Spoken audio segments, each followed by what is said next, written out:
MSLI T V, رہنمائی بدلتی دنیا کے لیے۔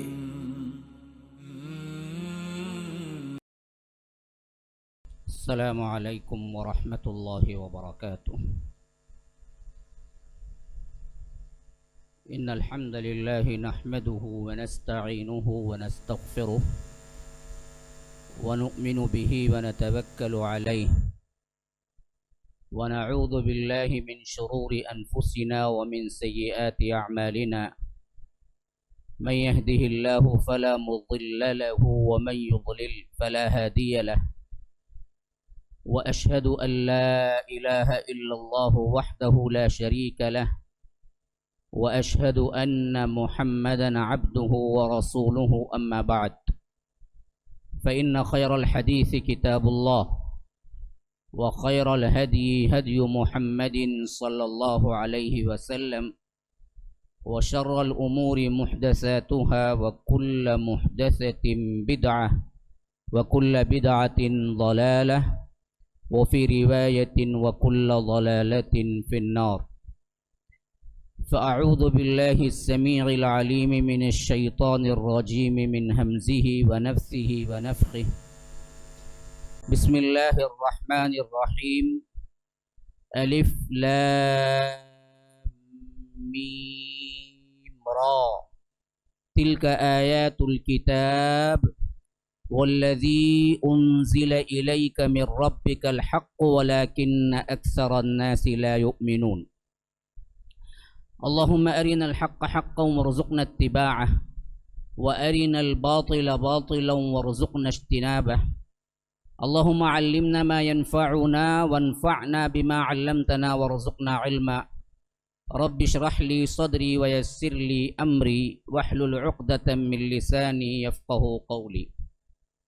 برادران اسلام، واجب الاحترام بزرگوں، دوستوں، عزیز ساتھیوں، لائق احترام ماؤں اور بہنوں، دورہ ترجمہ قرآن ہمارا ایک اصطلاحی پروگرام بن چکا ہے، جو کہ تقریباً 2019 کے جو لاک ڈاؤن آئے تھے اس وقت شروع ہوا، اور اللہ تبارک و تعالیٰ کا بے انتہا فضل و کرم ہے، باوجود وقفہ ہونے کے تسلسل قائم ہے۔ آج بھی میں آپ کے سامنے تقریباً 4 ہفتے یا 1 مہینے کے قریب وقفے کے بعد شروع کیا ہوں، لیکن جب بھی شروع کیا ہوں وہیں سے جہاں سے ہم نے اس سلسلے کو چھوڑا تھا۔ گزشتہ کا جو آخری دورہ ترجمہ قرآن آپ کے سامنے آیا تھا، وہ اللہ تبارک و تعالیٰ کے فضل و کرم سے ہم نے سورہ یوسف کو مکمل کیا، اور وہ تمام احوال ہم نے پڑھے تھے جو اللہ تبارک و تعالیٰ نے سورہ یوسف کا قصہ سنانے کے بعد خاص طور پر خطاب کیا ہے۔ اور آج میں نے آپ کے سامنے سورہ رعد کی سب سے پہلی آیت تلاوت کی ہے۔ اب اللہ تبارک و تعالی وقت میں برکت دے، مجھے استطاعت دے کہ میں کہاں تک پہنچوں اور کتنے آیات تک پہنچوں، یہ دراصل اللہ تبارک و تعالی کے ہاتھ میں ہے۔ پھر بھی کوشش کروں گا جو میں اپنے ذہن میں متعین کر کے آیا ہوں ان آیات تک تو کم از کم پہنچ جاؤں، اور رعد کا ایک متعدد حصہ میں آپ کے سامنے بیان کر دوں۔ یہ سورہ رعد ترتیب مصحف کے اعتبار سے 13واں سورہ ہے، اور اس کے کل آیات 40 پر 3 آیات ہیں، اور اس میں اللہ تبارک و تعالی نے جو مضمون بیان کیا ہے وہ خاص طور پر اللہ کون ہے۔ اگر یہ عنوان باندھے نا رعد کا کہ اللہ کون ہے، تو یہ بالکل صحیح عنوان بیٹھے گا جن آیتوں کو ہم پڑھیں گے، اور اس میں اللہ نے اپنے صفات، اپنی بڑائی، اپنی کبریائی یہ جو بیان کیا ہے، اگر ہم اس کو ایک عنوان میں باندھیں گے تو اللہ کون ہے، یہ اس کی تفصیل آئے گی۔ گویا کہ یوں سمجھ لیجئے کہ سورہ اخلاص یہ دراصل اللہ کون ہے کا سب سے مختصر ترین مجموعہ ہے، اور رعد کو آپ سمجھ لیں کہ اللہ کون ہے کا ایک مفصل ترین مجموعہ ہے۔ اور اس کے ساتھ ساتھ جیسا کہ قرآنی صورتوں کا عام طور پر جو اسلوب ہے کہ توحید کا بیان اور رد شرک، اور خاص طور پر مشرکین مکہ کے غلط عقیدوں پر ایسا ریمارک عقلی اور ان کے اسلوب کے اعتبار سے ان کے ذہنوں کو یوں سمجھیے کہ زبردست دھچکا لگتا ہے کہ ایسا سوالیہ انداز کہ وہ واپس پلٹ کے آئیں، ہر ذی عقل، ہر عقل والے کے لیے اس میں نصیحت ہو، ہاں ہٹ درم ہو، ضدی ہو، اس کے علاوہ کوئی انسان بھٹکا ہوا ہے تو اس کے لیے راہ ہدایت ہو۔ یہ اسلوب ہم رعد میں بہت ہی بہترین انداز میں پائیں گے۔ تیسری بات، سورہ رعد اصل میں کیا ہے؟ نام ہے وہ سورہ جس کے اندر رعد کا تذکرہ آیا ہے، یہ نہیں کہ رعد کے اعتبار سے کوئی تفصیلی مضمون آیا ہے، نہ، لفظ رعد لیکن آیا ہے۔ قرآنی صورتوں کے جتنے بھی نام ہیں ان تمام ناموں کا ذکر ان صورتوں میں آیا ہے، اسی اعتبار سے وہ صورتیں بنی ہیں، کہیں نہ کہیں ذکر ہوگا۔ ایک ہے واحد سورہ قرآن کے اندر جس کا نام ہم نے رکھا ہے، یا اگر نام اللہ تبارک و تعالی نے اپنے رسول کے ذریعے بتایا ہے، لیکن اس کا نام اس سورت کے اندر نہیں آیا ہے۔ وہ سورہ کون سا ہے؟ میں نے پہلے بھی ذکر کیا تھا کئی مرتبہ، وہ سورہ ہے سورہ اخلاص۔ سورہ اخلاص، الاخلاص پورے سورے کے اندر کہیں نہیں آیا۔ قل هو اللہ احد اللہ الصمد لم یلد ولم یولد ولم یکن لہ کفوا احد، لیکن اس کا نام نہیں ہے اخلاص۔ اخلاص اللہ کے رسول صلی اللہ علیہ وسلم کے بتانے، بقیہ 113 صورتوں میں جن صورتوں کے جو نام ہیں وہ نام اس کے اندر آیا ہے۔ سورہ فلق قل اعوذ برب الفلق، سورہ ناس قل اعوذ برب الناس، سورہ تبت یدا ابی لہب وتب، سورۃ النصر اذا جاء نصر اللہ۔ دیکھیے ہر صورت میں آپ دیکھیں گے اس کا نام آئے گا، لیکن یہ بھی ایک اہم ترین بیوٹی ہے جو سمجھنے کی ہے۔ آپ کو ایک نقطہ بتا دیتا ہوں، جہاں جہاں صورتوں کا نام اس نام کے ساتھ ان صورتوں میں آیا ہے، اس کا مطلب یہ نہیں ہوتا کہ وہ مضمون ہی اصل میں ذکر ہے، یاد رکھ لیجئے۔ مثلا سورہ بقرہ، بقرہ کا مطلب ہے گائے۔ اب گائے کیسے پکائیں گے، گائے کا کون سا گوشت اچھا ہوتا ہے، کون سے رنگ کی گائے لی جائے تو بہتر ہوگا، اور اس کا مزہ کیسے ہوگا، گائے کی قسمیں کیا ہیں، یہ تو بیان کرنے کے لیے نہیں ہے۔ ہاں لفظ بقرہ آیا ہے اس کے اندر، ان تذبحوا بقرہ، یہ لفظ آیا ہے، تو لفظ بقرہ کے اعتبار سے تو آیا ہے، لیکن گائے کی کیفیت کے اعتبار سے نہیں آئی وہاں پر کوئی بات، ایک قصہ ہے بس۔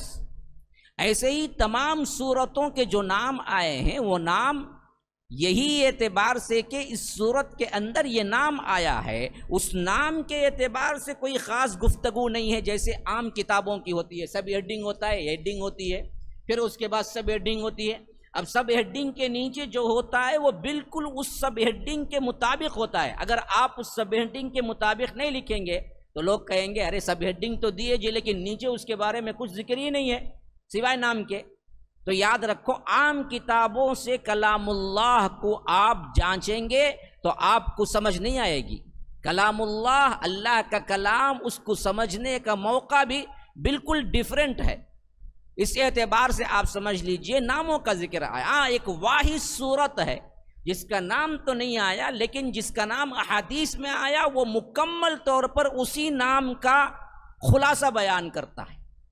وہ صورت سورہ اخلاص ہے، نام تو نہیں آیا لیکن پوری صورت اخلاص پر مبنی ہے، پورا مضمون ہی اس کا توحید اور اخلاص ہے، اللہ کے لیے ہو، اللہ کون ہے۔ نام تو نہیں آیا لیکن مضمون پورا کا پورا ایک ہی ہے، اس میں کوئی اور مضمون بیان نہیں ہوا ہے۔ تو یہ بیوٹیز ہیں کچھ جو میں ابتدائے صورت میں بیان کرنے کے لیے آپ کو چند نکات بیان کر دیے ہیں۔ تو اب رعد کا معنی بھی کیا ہے یہ بھی سمجھ لیجئے۔ دیکھیے، جب بجلی ہوتی ہے تو اس میں ہم دو طرح کے کیفیتیں دیکھتے ہیں۔ ایک تو ہے وہ چمک، جس اعتبار سے ہم کیا کہہ سکتے ہیں، برق، ہم بھی اردو میں بھی استعمال کرتے ہیں، برق رفتاری، بجلی کی سی تیزی، اردو میں بھی بولتے ایسا تیز گئی جی بجلی کی طرح، تو اسے کہتے ہیں عربی میں برق۔ تو برق جو ہے نا وہ بجلی کی چمک کو کہتے ہیں عربی میں، لیکن اس کے ساتھ ساتھ ایک گڑگڑاہٹ جو ہوتی ہے نا جی، ایک گرجدار آواز جو ہوتی ہے نا، اسے کہتے ہیں عربی میں رعد۔ تو یہاں رعد کا معنی اسی معنی میں ہوا ہے کہ جو بجلی چمکتے وقت جو آواز آتی ہے، وہ آواز اصل تم سمجھتے کیا ہو جی، وہ ایک آواز ہے۔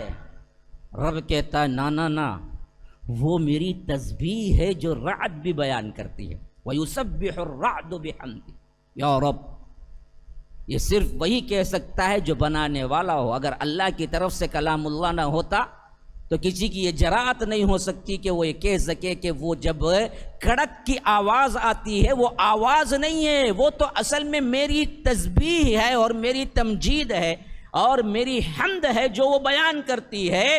تم سمجھتے ہو وہ ایک گڑگڑاہٹ ہے، نہیں، بلکہ وہ آواز بلند کہتی ہے تو اللہ اکبر کہتی ہے، لیکن تم بدعقلوں کو سمجھ نہیں آتی۔ اللہ کہتا ہے وہ بولتی ہے، جب وہ بولتی ہے وہ کڑک، تو وہ بولتی تمہیں نظر آتی ہے کہ ایک گڑگڑاہٹ ہے، لیکن اصل میں وہ ایک گڑگڑاہٹ نہیں ہے، وہ میری تسبیح ہے جو بیان کر رہی ہے۔ اسی سے دراصل یہاں پر مضمون رعد رکھ دیا گیا جو اس آیت کے اندر آیا ہے کہ وَيُسَبِّحُ الرَّعْدُ بِحَمْدِهِ وَالْمَلَائِكَةُ مِنْ خِيفَتِهِ۔ ہم انشاءاللہ پڑھیں گے ابھی آگے چل کر ہم۔ تو یہ تو ہو گیا سورت کے تعارف کے اعتبار سے۔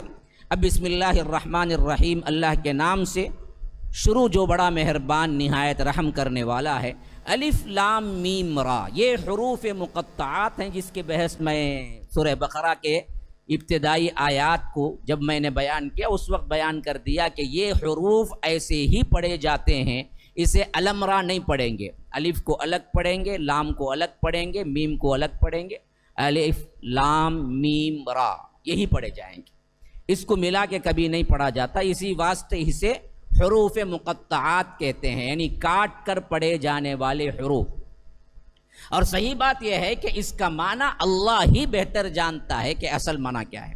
مفسرین نے اپنی رائے کے اعتبار سے بہت سی رائے بیان کیے ہیں، لیکن صحیح تر بات یہ ہے کہ اس کا علم کسی کے پاس نہیں ہے، جیسا کہ امام جلال الدین سیوطی وغیرہ اپنی کتاب کے اندر تفسیر جلالین میں جہاں پر بھی آیا ہے وہاں پر انہوں نے صاف لکھ دیا کہ اس کی مراد اللہ ہی بہتر جانتا ہے، اللہ اعلم بمرادہ، اللہ ہی اس کی مراد جانتا ہے، اصل معنی تو اللہ ہی جانتا ہے۔ اسی واسطے جو بدبخت لوگ سمجھتے ہیں کہ قرآن کی ہر بات مجھے معلوم ہے، ہر چیز مجھے سمجھ آتی ہے، تو وہ کیا ہے، مغالطے میں ہیں اور وہ دھوکے باز بھی ہیں۔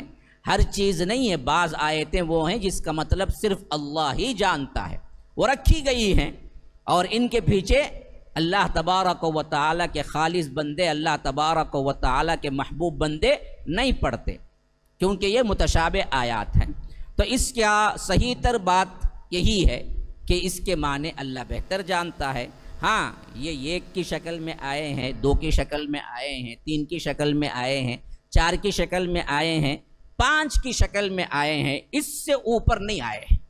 قاف ایک ہے، نون ایک ہے، طٰ دو ہیں، ہاں، اور اسی طرح کیا ہے، تین آئے ہیں، الف لام میم صاد، الف لام را تین ہیں، چار آئے ہیں، جیسا کہ الف لام میم را یہاں چار آئے ہیں، پانچ آئے ہیں، کاف ہا یا عین صاد، حا میم عین سین قاف شورہ کے شروع میں، اس سے زیادہ نہیں آئے ہیں۔ پانچ حروف تک آخری ہے، ایک دو تین چار اور پانچ، پانچ حروف تک آخری ہیں، اور یہاں پر چار حروف آئے ہیں کہ الف لام میم را، یہ اللہ ہی بہتر جانتا ہے اس کا معنی کیا ہے۔ فرمایا کہ تلک آیات الکتاب، دیکھو یہ الکتاب کی آیتیں ہیں، یہاں پر گویا کہ کیا ہے، خبر دی جا رہی ہے۔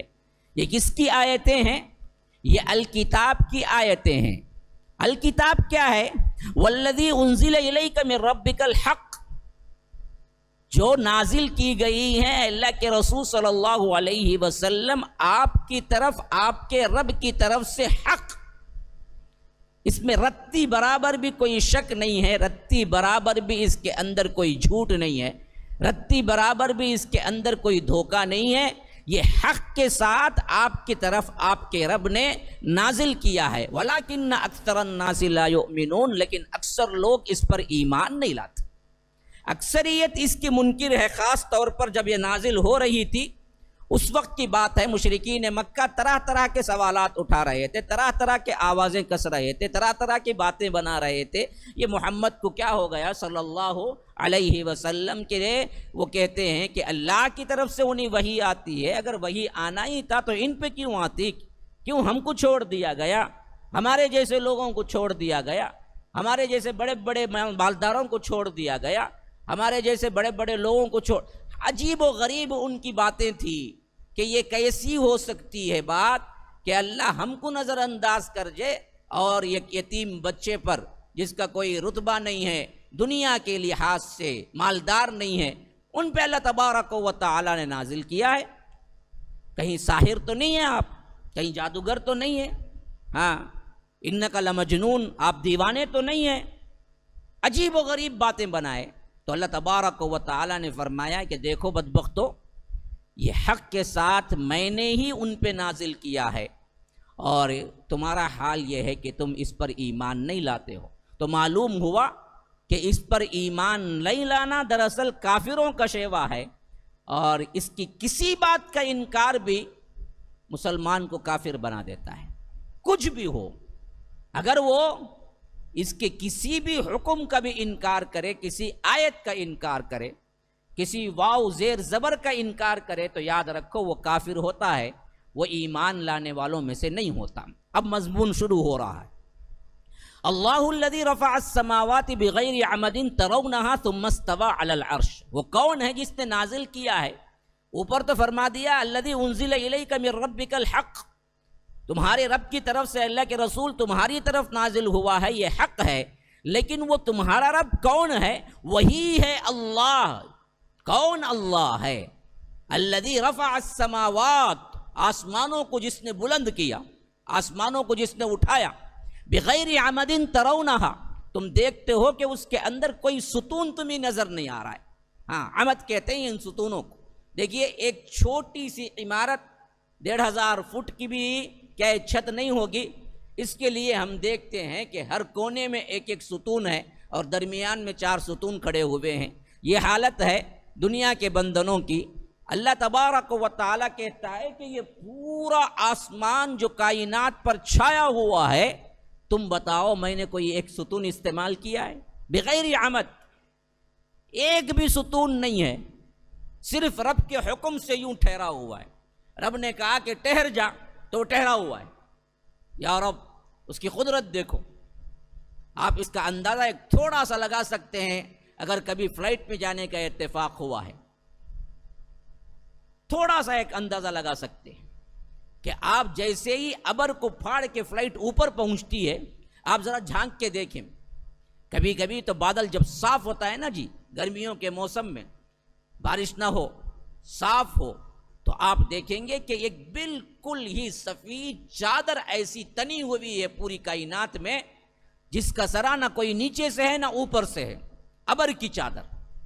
دیکھ کے اللہ تبارک و تعالیٰ کی ذات پر جو یقین پیدا ہوتا ہے نا، ایمان کی کیفیت میں دیکھیں، یاد رکھیے آپ کے آنکھوں سے آنسو نکل آئیں گے کہ یا رب کیا قدرت ہے۔ ایک ایک بھی تودہ جو ابر کا ہوتا ہے نا جی، وہ ابر کا تودہ اگر ہم دیکھیں گے ملین بلینز لیٹر پانی اپنے اندر رکھا ہوا ہے، ایک ایک بھی۔ وہ اوور ہیڈ ٹینکس ہیں اوپر، قدرت کے اوور ہیڈ ٹینکس جو ہم بناتے ہیں نا، چھوٹے چھوٹے ٹینک بناتے ہیں، اس کے لیے 4 دیواریاں ہونی چاہیے، ستون ہونے چاہیے، اس کے لیے ہم کتنے سہاروں کی ضرورت پڑتی ہے۔ لیکن رب کے حکم سے یہ بڑے بڑے اوور ہیڈ ٹینک جو لیٹر نہیں ملینز بلینز لیٹر پانی سمائے ہوئے ہیں، اور وہ اوپر ایسے ٹھہرے ہوئے ہیں، ٹھہرے ہوئے بھی نہیں ہیں بلکہ ساتھ میں سفر بھی کر رہے ہیں، بادل جاتے ہوئے نظر آئیں گے۔ کہیں کہیں تو بادل ادھر کے ادھر کے ادھر کے چو طرف کے بادل ایسے ملے ہوئے نظر آئیں گے، آپ کو نیچے کوئی چیز نہیں دکھے گی سوائے بادل کے، نہ کوئی اس کو پکڑا ہوا ہے نیچے سے، نہ کوئی تھام یا ستون ہے جو اس کو پکڑے ہوئے ہے، نہ اوپر سے کوئی رسہ ہے کہ وہ اس کو کھینچے ہوئے ہے، بلکہ رب کا حکم ہے کہ تو تیر بھی اور ساتھ میں تو کسی پہ گر نہ جانا، اور ساتھ میں تو آ کر اس کے اندر تیرتے بھی رہنا۔ اور یہ عورتیں ٹینکس بڑے بڑے لیے پھرتی ہیں پانی، اور اللہ کا حکم ہوتا ہے کہ ایک دو ٹکرائیں، پھر اس کے ساتھ ساتھ فلاں علاقے میں فلاں سے فلاں جگہ تک بارش ہو تو پھر وہ ٹینک پھٹتے ہیں۔ تو یاد رکھو پانی شروع ہو جاتا ہے، بارش شروع ہو جاتی۔ میں نے کئی بار مواقع دیکھے ہیں سفر کرتے ہوئے، کار ادھر ہے سامنے بارش ہو رہی ہے، یہاں سے ادھر نکلی بارش ہو رہی ہے، ادھر آئے تو بارش نہیں ہے۔ کس کا حکم ہے کہ یہاں سے پڑنا ہے بارش، یہاں سے نہیں پڑنا ہے؟ بالکل فاصلہ آنکھوں کے سامنے نظر آ رہا ہے، یہاں فاصلہ طے کرو، بارش ہو رہی ہے یہ روڈ میں، یہاں آؤ بارش نہیں ہو رہی ہے۔ ابر کو کس نے حکم دیا کہ یہاں نہیں پڑنا، یہاں صرف پڑنا ہے؟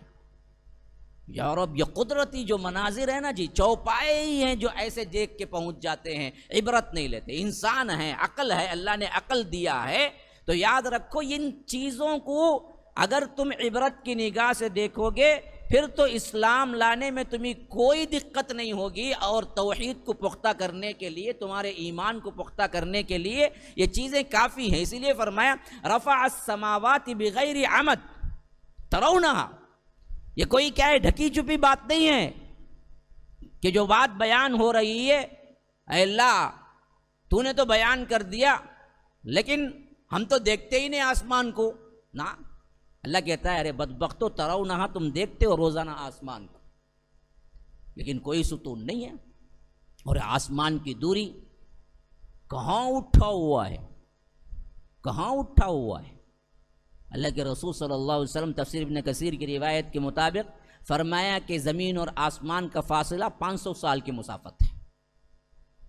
500 سال کوئی بندہ گھوڑے کی تیز رفتاری پہ چلتا رہا، وہ بھی ایسے نہیں چلتا رہا، ایسے چلتا رہا، کیونکہ ایسے جانے کا جو فاصلہ ہے نا جی، وہ تو ہم کلومیٹر میں بیان کر لیتے ہیں، اور 1 کلومیٹر کوئی معمولی فاصلہ نہیں ہوتا ہماری، لیکن یاد رکھو ایسے میں تیزے میں آپ جائیں گے نا، بالکل ایسے اوپر میں 1 کلومیٹر بہت بڑا فاصلہ ہے، بہت بڑا فاصلہ ہے۔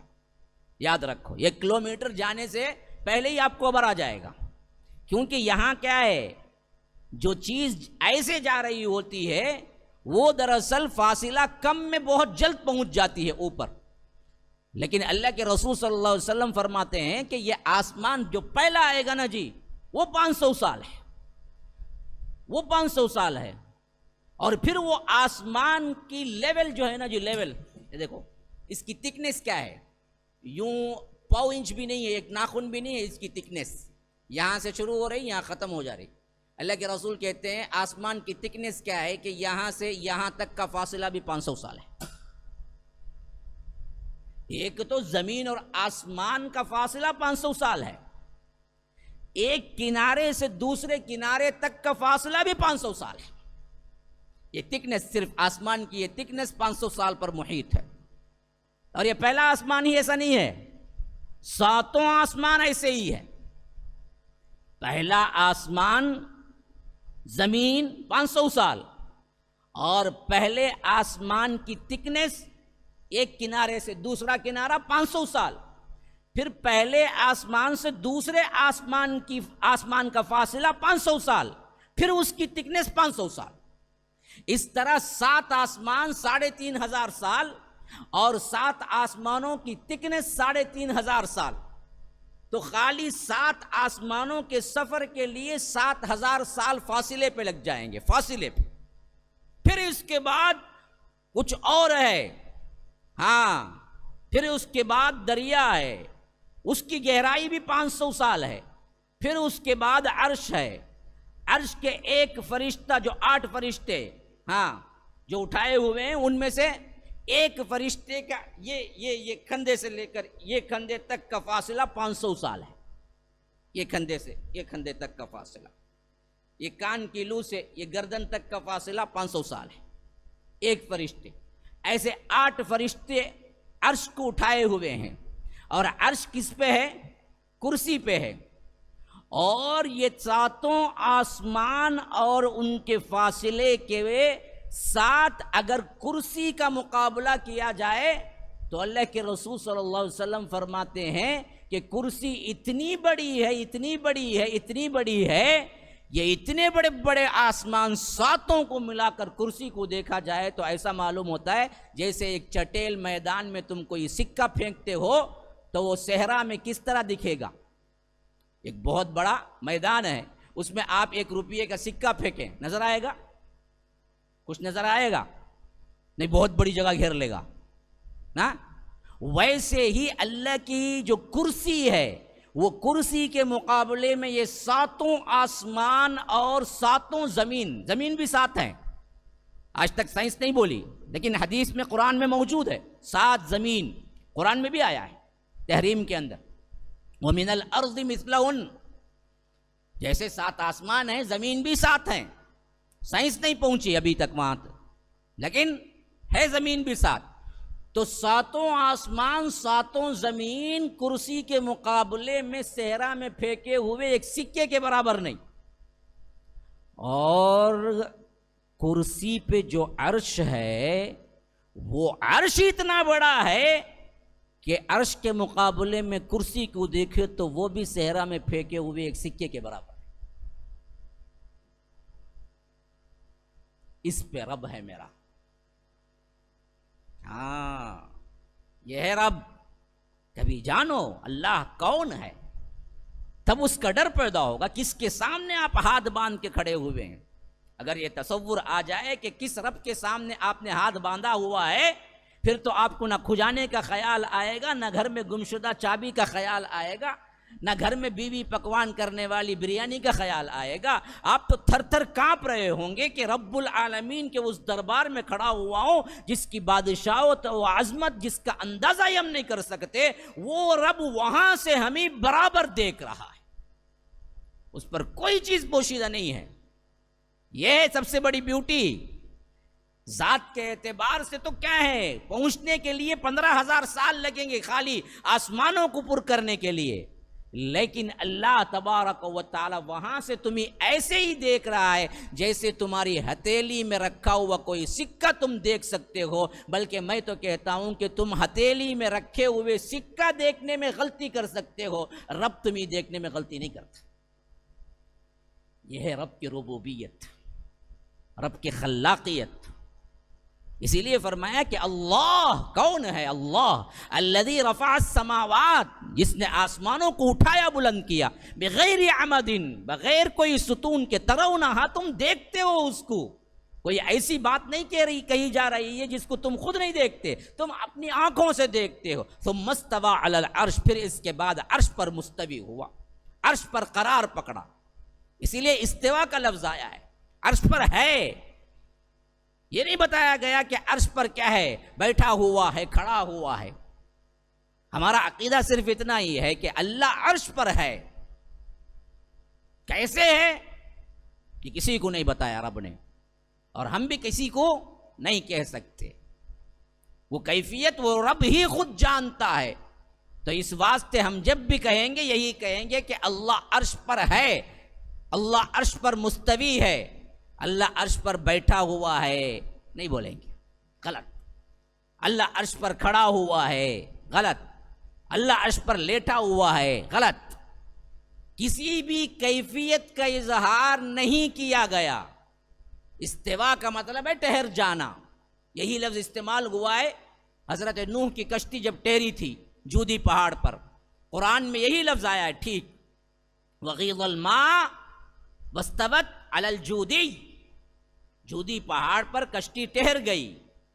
اب کشتی کا ٹھہرنا تو ہمیں سمجھ آتا ہے، استوا کا معنی ہے ٹھہرنا، رکنا۔ لیکن جب یہ لفظ اللہ کے عرش کے ساتھ ملے گا، ثم استوى علی العرش، پھر عرش پر وہ قرار پکڑا، پھر وہ عرش پر ہے، تو کیسے ہے یہ کوئی سوال ہی نہیں ہے۔ اگر کوئی سوال اٹھا کے کیا سمجھاتا ہے تو یاد رکھو وہ بھٹکا ہوا ہے، بھٹکا ہوا۔ ہاں وہ بڑا مفسر نہیں ہے، وہ بھٹکا ہوا گمراہ ہے. جیسا کہ ہمارے ہاں وہ الیاس گھمن ہے. گھمن ہے کیا ہے پتہ نہیں، لیکن کیا نام لکھا جاتا ہے گھمن. بہت بڑے مناظر کہتے، ہاں کس کے؟ حنفیت کے امام کہتے. آج کے زمانے میں آپ دیکھیے اٹھا کے ذرا ان کے ویڈیوز. وہ سمجھا رہے ہیں اللہ عرش پر ہے تو مانا کیا ہو گیا؟ اللہ چھوٹا عرش بڑا. تم کو کون جی بولو بولے؟ تم کو کون بولو بولے کیفیت؟ ہاں یہی تو سوال ہے ہمارا. تم کیوں سمجھاتے ہو اللہ عرش پر ہے؟ عرش پر ہے بس مسئلہ ختم. میں کرسی پر ہوں تو کرسی بڑی یا میں بڑا؟ کیا بھائی سو گئے؟ سننے کو نہیں. میں کرسی پر ہوں بھائی، بڑی کون تب؟ دیکھے کتنی بڑی عقل ہے دیکھو. ہاں کرسی بڑی، ہاں عقل بڑی کی بھینس بڑی کا تو بھینس بڑی بولا کرتے ہیں. ویسا قسم پہلے تو ہے بات بھی غلط. کرسی یہاں مراد نہیں ہوتی، اصل شخصیت مراد ہوتی ہے. تو آپ یہ نہیں بولیں گے کرسی بہت بڑی بھائی. جو کرسی پہ بیٹھا ہے بادشاہ اسے بولیں گے بادشاہ بڑا بولیں گے. اچھا ولو بالفرض تم حجم کے اعتبار سے بھی لے لو نا، تو تب بھی دراصل کیا ہے، یہ سوچ اللہ کے لیے نہیں ہے، دوسروں کے لیے ہو سکتی. اب کوئی کہنے والا یہ کہے کہ جاوید صاحب کرسی پہ اندر گئے ہی اس واسطے کہ کرسی کے اندر آنے کا ان کا حجم تھا، وہ چھوٹے تھے، دبلے تھے، یا جو بھی تھے کرسی سے کم تھے تو کرسی کے اندر گئے. اگر یہ کرسی سے بڑے ہوتے تو کرسی پہ کیسے آتے؟ اسی واسطے میں کہتا ہوں کہ اللہ چھوٹا ہے، عرش بڑا ہے، تبھی تو عرش پہ آیا. تو تب کیا کرنا مولوی صاحب؟ تب کیا بولنا؟ اللہ عرش پہ نہیں ہے. اس واسطے ہم نہیں بولتے اللہ عرش پہ ہے. اللہ عرش پہ ہے بولے تو کیا ہو جاتا؟ عرش بڑا، اللہ چھوٹا ہو جاتا. صاف بولتے ہیں بدبخت.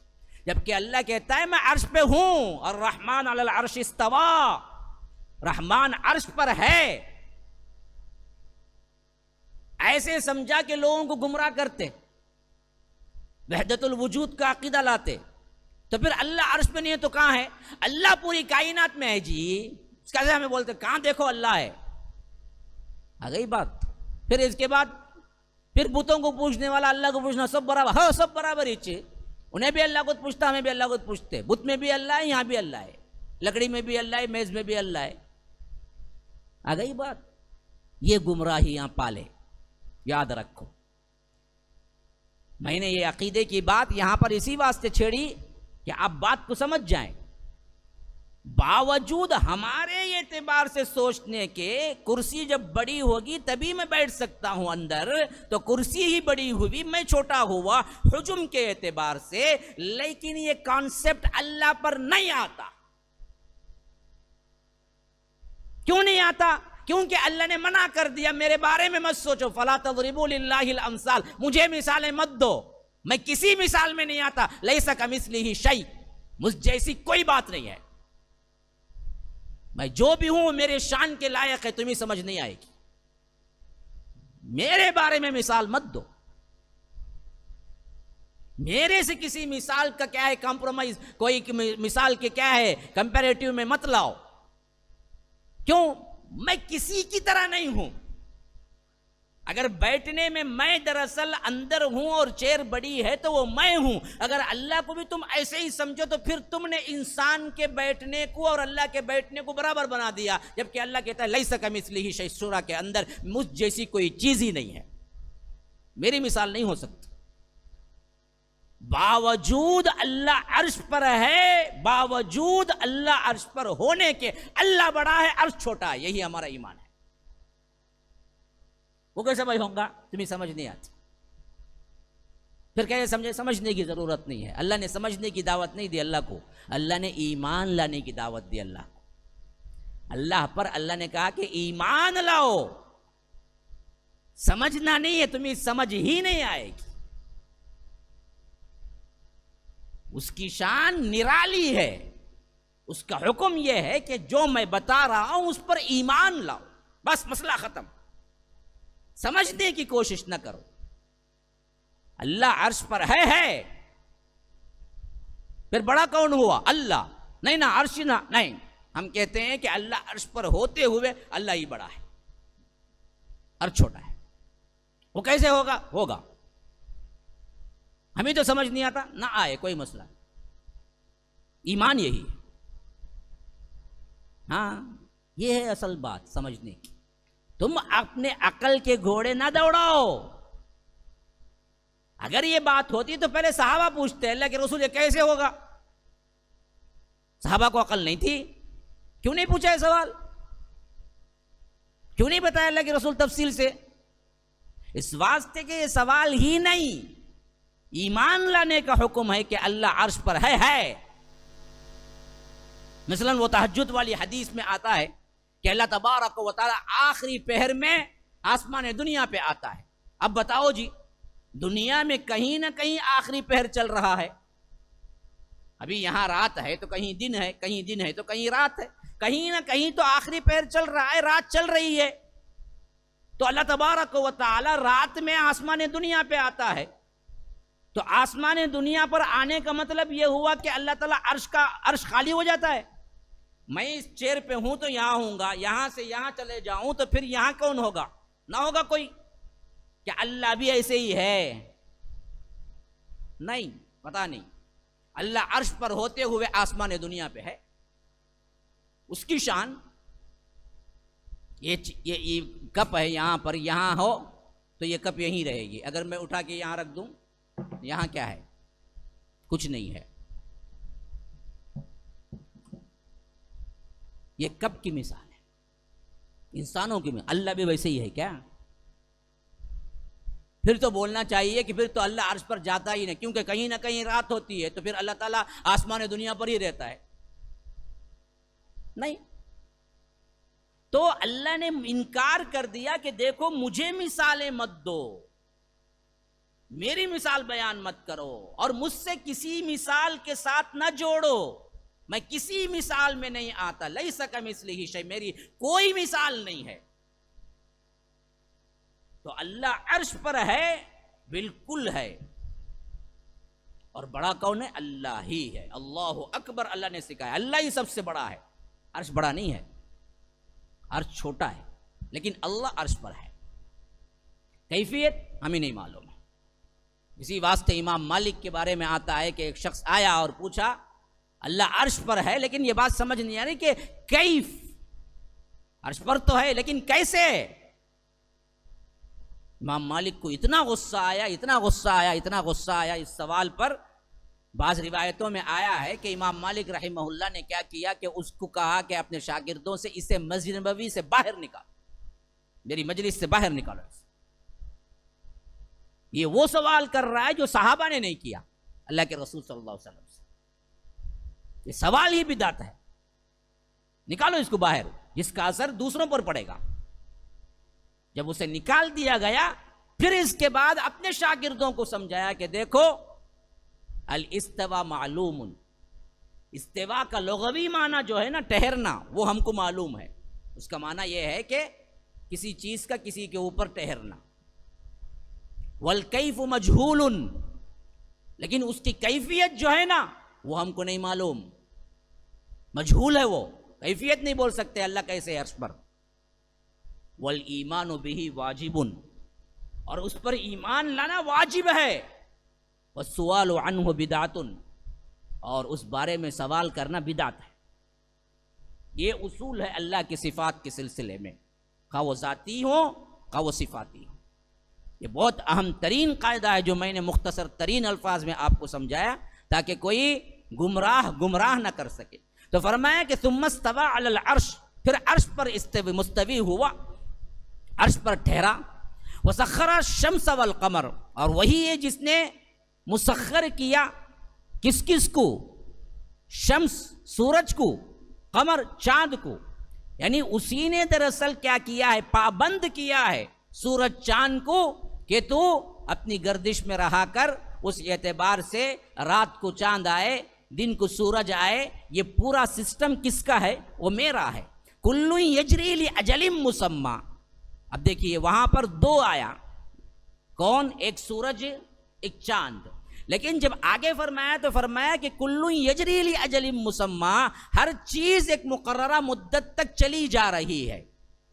تو معلوم ہوا چاند سورج بطور مثال کے بیان کر دیا، سیارے ہیں، ستارے ہیں، اور بھی کئی اشیاء ہیں، یہ سب کے سب بھی گردش کر رہے ہیں.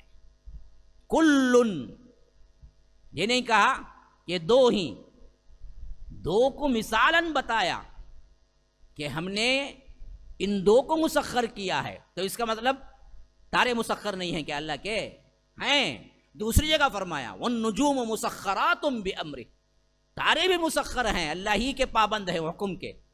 تو اسی لیے یہاں فرمایا کہ کل یجری لاجل مسمی، کہ پورے کے پورے گردش میں ہیں، چل رہے ہیں، اس کے دائرے میں تیر رہے ہیں جو اللہ نے مقرر کر دیا ہے. اس سے سرمو و انحراف نہیں کر سکتے، وہ برابر اپنے کام میں لگے ہوئے ہیں. یدبر الامر، وہی ہے جو تمہارے تمام کاموں کی تدبیر کرتا ہے. یفصل الآیات، اور اپنی آیتوں کو تمہیں کھول کر سنا رہا ہے. لعلکم، تاکہ تم بلقاء ربکم توقنون، اپنے رب کیا ملنے کا یقین کر لو، ملاقات کی یقین کر لو. یہ کیوں بیان کر رہا ہے؟ جب اس نظم کے ساتھ کائنات کو بنایا ہے تو سیدھی بات، عقلی بات یہی ہے کہ جب اس نظم کے ساتھ بنا کے بھیجا ہے تو پھر بلا کے پوچھے گا بھی کیا کر رہے تھے جب میں نے تمہیں زندگی دی. آخرت کا سوال بھی ہوگا. اتنی بڑی کائنات بنائی، چاند تاروں کو مسخر کیا، تمہارے لیے یہ کام کر رہے ہیں، یہاں تمہیں کھانا مل رہا ہے، ہوا مل رہی ہے، عیش و آرام مل رہا ہے، اتنی چیزیں دی، اور پھر اس کے بعد مر جاؤ، مٹی مٹی بن جاؤ، پھر کوئی سوال جواب نہیں تمہارے لیے. انجوائے لائف ہے، جو کچھ کرو یہی ایک زندگی ہے، آخرت کی کوئی زندگی نہیں. تو پھر تو مذاق ہو گیا.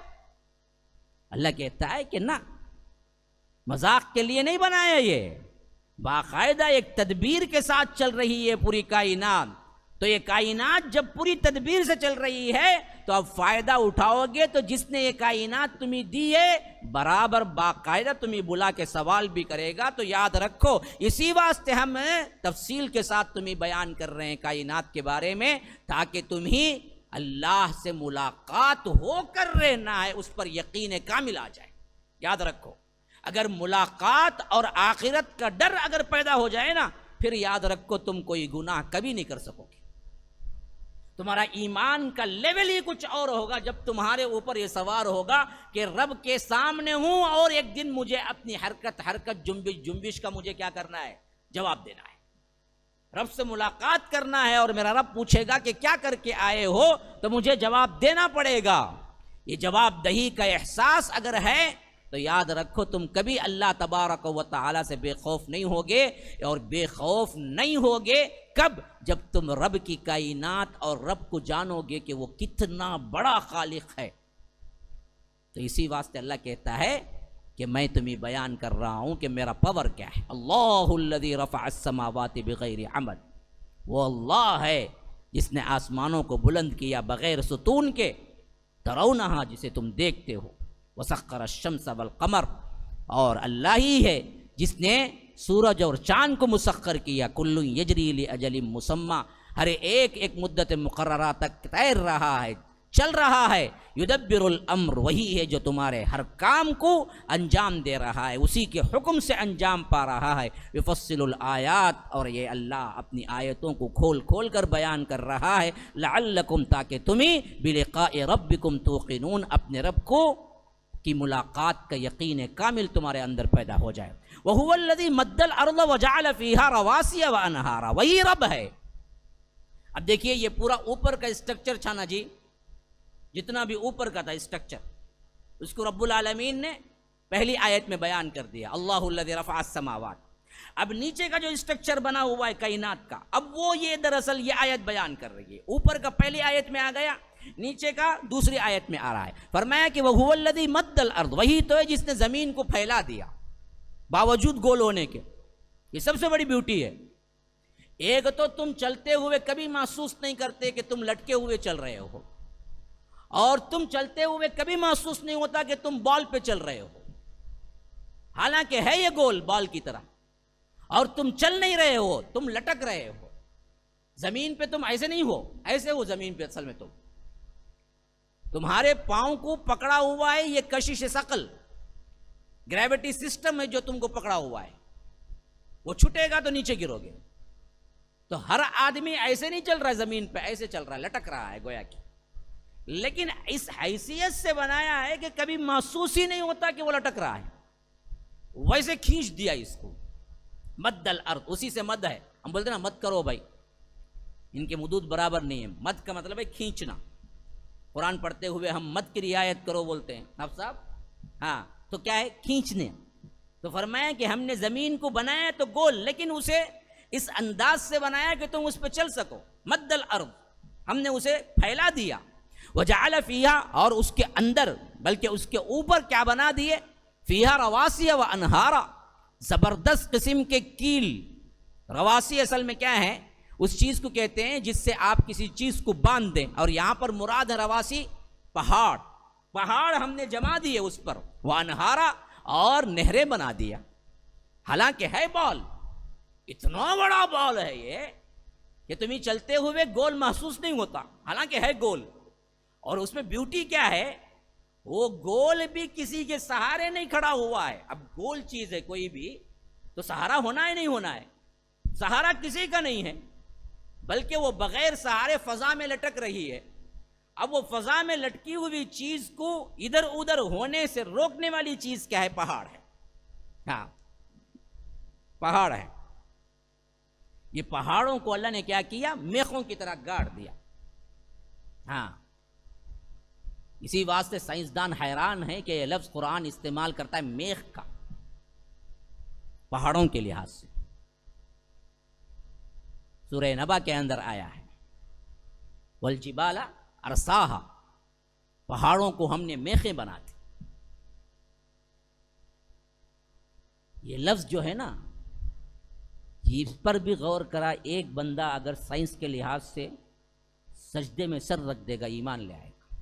آپ دیکھیں گے میخ اتنی بڑی ہوتی ہے نا،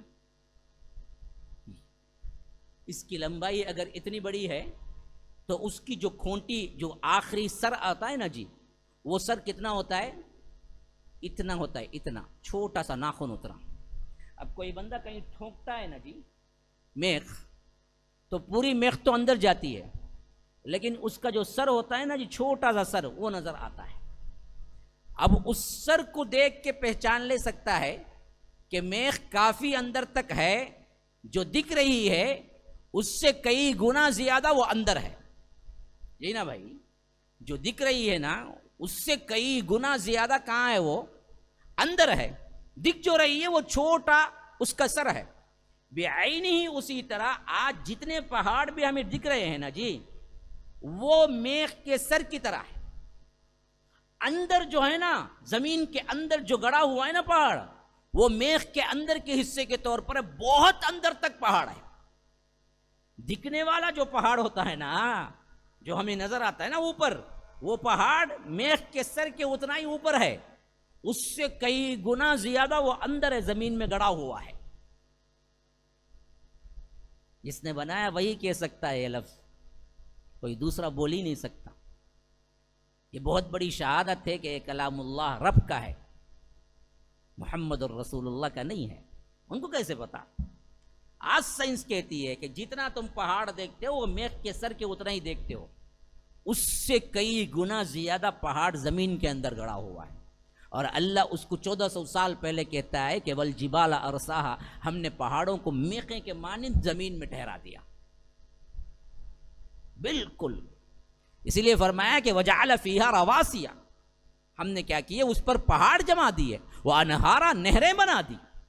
ہاں پانی ہم نے ایسے رکھا کہ پوری اگر زمین کو آپ لے کے دیکھیں تو سائنسدان کہتے ہیں کہ 3 حصے کریں گے زمین کے تو 2 حصے پانی ہے. ایک حصہ ہے جس میں تم ہو، اس میں سے چھوٹے 100 اسکوائر فٹ 1000 اسکوائر فٹ کے لیے بیٹا باپ پہ تلوار اٹھا لیتا، باپ بیٹے پہ تلوار اٹھا لیتا. یہ حالت ہے ہماری. جو زمین پہ کل ہو نا، وہ زمین بھی پوری زمین نہیں ہے، 2 حصے تو پانی ہے، ایک حصہ ہے اصل زمین کا جو زمین ہے۔ تو اسی لیے فرمایا ہے کہ ہم نے کیا ہے، نہریں بنا دی ہیں تمہارے لیے، پانی کا انتظام بنا دیا ہے۔ اور وَمِن كُلِّ الثَّمَرَاتِ جَعَلَ فِيهَا زَوْجَيْنِ اثْنَيْنِ يُغْشِي اللَّيْلَ النَّهَارَ، اور وہی ہے جو ہر طرح کے پھلوں کو بنایا، کل الثمرات جعل فیہا زوجین اثنین، اور ہر پھل کو جوڑا بنایا۔ آج آ کے سائنسدان کہتی ہے کہ پھلوں میں بھی جوڑے ہیں، ہاں، گائے بیل، بکرا بکری، مرغا مرغی، یہ جانتے ہیں ہمیں، اتنا کھاتے خالی مرغیاں کا خبرستان نہ ہمارا کھا کو، ان میں ہمیں جینڈر معلوم۔ لیکن آج سائنس کہتی ہے کہ پودوں میں بھی، پھلوں میں بھی جینڈر ہیں، ان میں بھی میل فیمیل ہے، ان کے اندر بھی کیا ہوتا ہے، ملاپ ہوتا ہے۔ جب ملاپ ہوتا ہے تو پھول کھلتا ہے، پھول کھلتا ہے تو پھل بنتا ہے۔ ہر ایک کو جوڑا جوڑا بنایا ہم نے۔ اللہ تبارک و تعالی 1400 سال پہلے یہ حکمت بیان کر رہا ہے کہ پھلوں کو ہم نے جو بھی بنایا، ان پھلوں میں بھی ہم نے جوڑے رکھے۔ وَمِن كُلِّ الثَّمَرَاتِ جَعَلَ فِيهَا زَوْجَيْنِ اثْنَيْنِ، پورے زوجین ہیں۔ حتیٰ کہ یہ چیز ہم دیکھیں گے تو ہر چیز میں ہے، آسمان زمین، مادی چیزوں میں بھی جوڑے دکھتے ہیں، رات دن۔ اسی لیے علماء کہتے ہیں بدبختوں، پوری کائنات میں جہاں بھی نظر ڈالتے ہو تم کو جوڑا نظر آتا ہے، اگر یہ دنیا ہے تو اس کا جوڑا کیا؟ ہاں جی، پھر یہ دنیا ہے تو جوڑا کہاں گیا اس کا؟ اس کا جوڑا تو آخرت ہے، دنیا آخرت۔ اگر تم آخرت کو نہیں مانو گے تو پھر تو کیا ہے، ایک مسلمہ حقیقت کا انکار کر بیٹھو گے۔ اللہ نے ہر چیز کا جوڑا بنایا ہے، یہ تو تم نے آخرت کا انکار کر کے کیا ہے، یہ سب سے مسلم ثبوت جو ہے اس کا انکار کر رہے ہو، اصول کا انکار کر رہے ہو۔ یار اب کیسی کیسی اللہ تبارک و تعالیٰ نے اسلاف کو حکمتیں اور عقلیں دی تھی، دیکھیے اللہ تعالیٰ ان کی قبروں کو نور سے بھر دے، کیا سوچ دیا تھا دیکھیے۔ تو اس لیے فرمایا کہ وَمِن كُلِّ الثَّمَرَاتِ جَعَلَ فِيهَا زَوْجَيْنِ اثْنَيْنِ يُغْشِي اللَّيْلَ النَّهَارَ، وہی ہے جو دن پر رات کو طاری کرتا ہے، رات کو دن پر طاری کرتا ہے۔ یہ رات دن کا الٹ پھیر کون کر رہا ہے جی؟ اگر اللہ تبارک و تعالیٰ حکم دے رات کو رات ہی رہ جاؤ تو کون مائی کا لال ہے جو دن کو لا سکے؟ یا دن کو کہہ دے کہ دن ہی رہ جاؤ تو پھر کون مائی کا لال ہے جو رات لا سکے؟ سرمدن الی یوم القیامت من الہ غیر اللہ یأتیکم بلیل تسکنون فیہ یأتیکم بضیاء۔ یہی بات اللہ تبارک و تعالیٰ ذکر کر رہا ہے قرآن میں۔ اگر میں کہہ دوں دن کو کہ تو دن ہی رہ جائے تو کون ہے جو رات کو لا سکے؟ اگر میں کہہ دوں تو رات ہی رہ جائے تو کون ہے جو دن کو لا سکے واپس؟ کس کے قبضے قدرت میں ہے؟ کالے شاہ ولی، موسیٰ شاہ قادری، عبد القادر جیلانی، کون ہے؟ نہیں، یہ پوری کائنات میرے انڈر میں ہے۔ ان فی ذلک لآیات لقوم یتفکرون، بے شک اللہ تبارک و تعالی سوچنے سمجھنے والوں کے لیے بہت سی نشانیاں ہیں جو اللہ تبارک و تعالی نے یہاں رکھا ہوا ہے۔ اس کائنات کی تدبیر میں، اس کائنات کے اندر بے شمار نشانیاں ہیں، لیکن کن کے لیے؟ یتفکرون، جو غور و فکر کرتے ہیں، جو خالی متنجن بھی میٹھا کھانے میں چڑھتے ہیں۔ میٹھا کھانا سنت ہے بھائی، وہ ایک معلوم سب کو، داڑھی رکھنا سنت ہے کوئی نہیں بولتا۔ میٹھا کھانا، خالی بریانی نت نئے بنا کے کھانا، مرغ مسلم کیسا کھانا، ہاں، خالی کھانوں میں جو زندگی بدلتی ہے نا جی، ان کے لیے نشانیاں نہیں دکھتی۔ ہاں، جو غور و فکر کرتے ہیں، جو قرآن پڑھتے ہیں، سمجھنے کی کوشش کرتے ہیں، تدبر کرتے ہیں، تفکر کرتے ہیں۔ ہاں دیکھیے، ایک ہے پڑھنا، ایک ہے تفکر کرنا۔ یہ پڑھ کر سمجھ کر آگے آنے والا دور، آگے آنے والے ایک اسٹیج کا نام ہے تفکر۔ کب؟ جب پڑھا، سمجھا، پھر اس کے بعد کا اسٹیج ہے تفکر، پھر اس سے بھی آخری اسٹیج ہے تدبر۔ اللہ کہتا ہے کہ یہ ان لوگوں کے لیے نشانیاں ہیں جو تفکر کرتے ہیں، جو تدبر کرتے ہیں۔ افلا یتدبرون القرآن، قرآن پر تدبر کیوں نہیں کرتے تم؟ کیوں نہیں سوچتے؟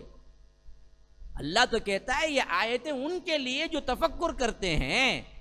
ہمارا حال یہ ہے کہ ہم اس کو پڑھتے بھی نہیں ہیں، تو پھر آپ کو نشانیاں معلوم ہوں گی، آپ کا ایمان مضبوط ہوگا، آپ اللہ سے ڈریں گے، کچھ نہیں ہوگا. ہاں، نماز میں کھڑے تبھی کوئی خیال نہیں آئے گا اللہ کا.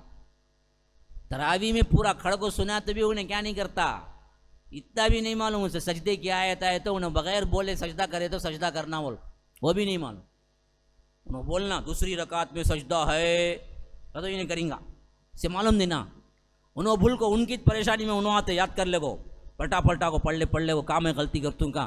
تو ہاتھ باندھنے سے پہلے بھول کو کیا کرے، ہاتھ بن لیے، سجدے میں گئے بولو.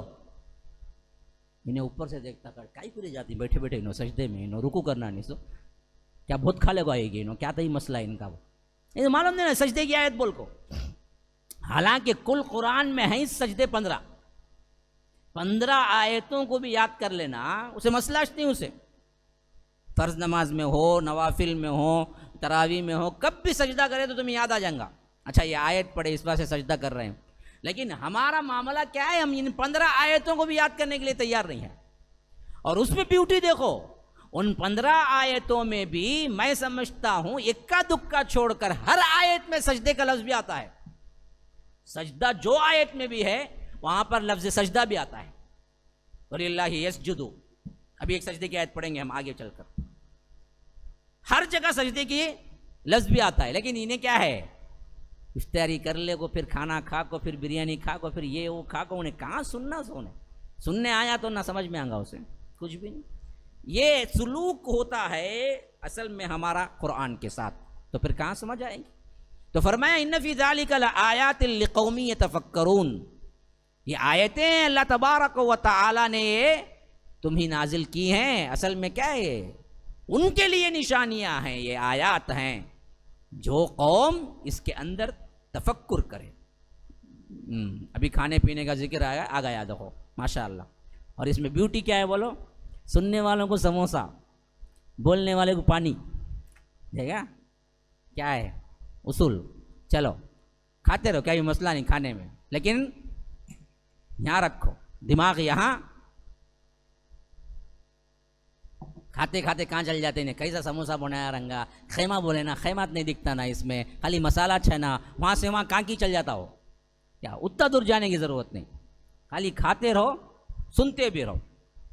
اور اس کے بعد آگے چل کے فرما رہا ہے وَفِي الْأَرْضِ قِطَعٌ مُتَجَاوِرَاتٌ وَجَنَّاتٌ مِّنْ أَعْنَابٍ وَزَرْعٌ وَنَخِيلٌ صِنْوَانٌ وَغَيْرُ صِنْوَانٍ يُسْقَىٰ بِمَاءٍ وَاحِدٍ. اور بیوٹی دیکھو، زمین میں کئی قطعات ہیں، کئی حصے ہیں جو ملے جھلے ہیں. وَفِي الْأَرْضِ قِطَعٌ، میں نے بتایا نا، پہلے اوپر کا اسٹرکچر بیان ہو گیا، دوسری آیت میں نیچے کا اسٹرکچر، اب تیسری آیت میں اس کا اور بھی خلاصہ فرمایا کہ وَفِي الْأَرْضِ قِطَعٌ، بہت سے قطعات ہیں، بہت سی ایسے ٹکڑے ہیں جو کسی کی مٹی کالی، کسی کی سنہری، کسی کی کیا ہے کچھ اور رنگ، ہزاروں رنگوں اور ہزاروں کیا ہے مٹی کے خصوصیات کے ساتھ. لیکن معاملہ کیا ہے، متجاورات، ملے جھولے، ایک ایک کی ایک خاصیت. یہاں یہ اگتا، یہاں یہ اگتا، یہاں ایپل سب سے زیادہ یہ علاقے میں، دوسرے یہ علاقے میں، ایک ایک علاقے الگ الگ. اور ساتھ میں بیوٹی کیا ہے، باغات بھی ہیں، جنات من اعناب، انگور کے، وزرع، کھیتیاں ہیں، ونخیل، اور کھجور کے درخت ہیں، اور ان میں بھی بے مثال. کیسے بے مثال، صنوان وغیر صنوان، کہتے ہیں صنوان جن کی جڑ ایک ہو، شاخیں اس کے اندر سے بھی آئے، اور غیر صنوان ایک ہی تنے پہ کھڑا ہوا ہو. جیسے ہم دیکھتے ہیں موس کا جھاڑ ہے، ایک ہی تنا ہے اس کی کوئی شاخ نہیں نکلتی، اوپر جا کے پتے ہی نکلتے ہیں. کھجور میں بھی یہی معاملہ ہے کہ ایک تنے پہ کھڑا ہوتا ہے جھاڑ، لیکن بعض کھجور کے درخت ایسے بھی ہوتے ہیں جن میں شاخیں نکلی ہوئی ہوتی ہیں. صنوان ایک ہی تنا لیکن شاخوں کے ذریعے اور درخت بن جاتے ہیں. غیر صنوان جو اپنے ایک تنے پہ کھڑے ہوتے ہیں.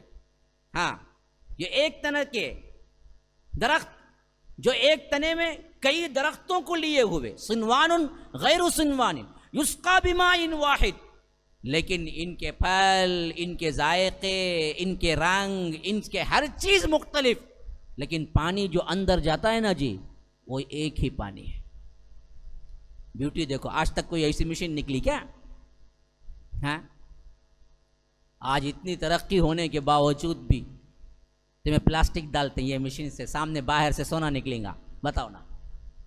میرے پاس ایک ایسی مشین ہے بھائی، سامنے سے کیا ہے پلاسٹک ڈالو، باہر سے کیا ہے سونا نکلتا بھائی، جو ڈالو گے وہی بن کے آئے گا۔ پلاسٹک ڈالو گے تو پلاسٹک کی چیزیں بنے گی، تانبا ڈالو گے تو تانبے کی چیزیں، سونا ڈالو گے تو سونا۔ لیکن رب کے کائنات کے اندر دیکھو اس نے کیسی کاریگری کی ہے کہ جاتا پانی ایک ہی سب کو، لیکن ادھر نیمبو لیے کھٹا، ادھر سیب لیے میٹھا، ادھر انار لیے اس کی میٹھاس الگ، پانی کون سا گیا جی؟ ایک ہی پانی جو آسمان سے نازل ہوا، جا رہا ہے سب کو پانی ایک، ہر پھل کا مزہ الگ، ہر پھل کا رنگ الگ۔ یہ کس نے بنا دیا؟ کبھی سوچا تم نے؟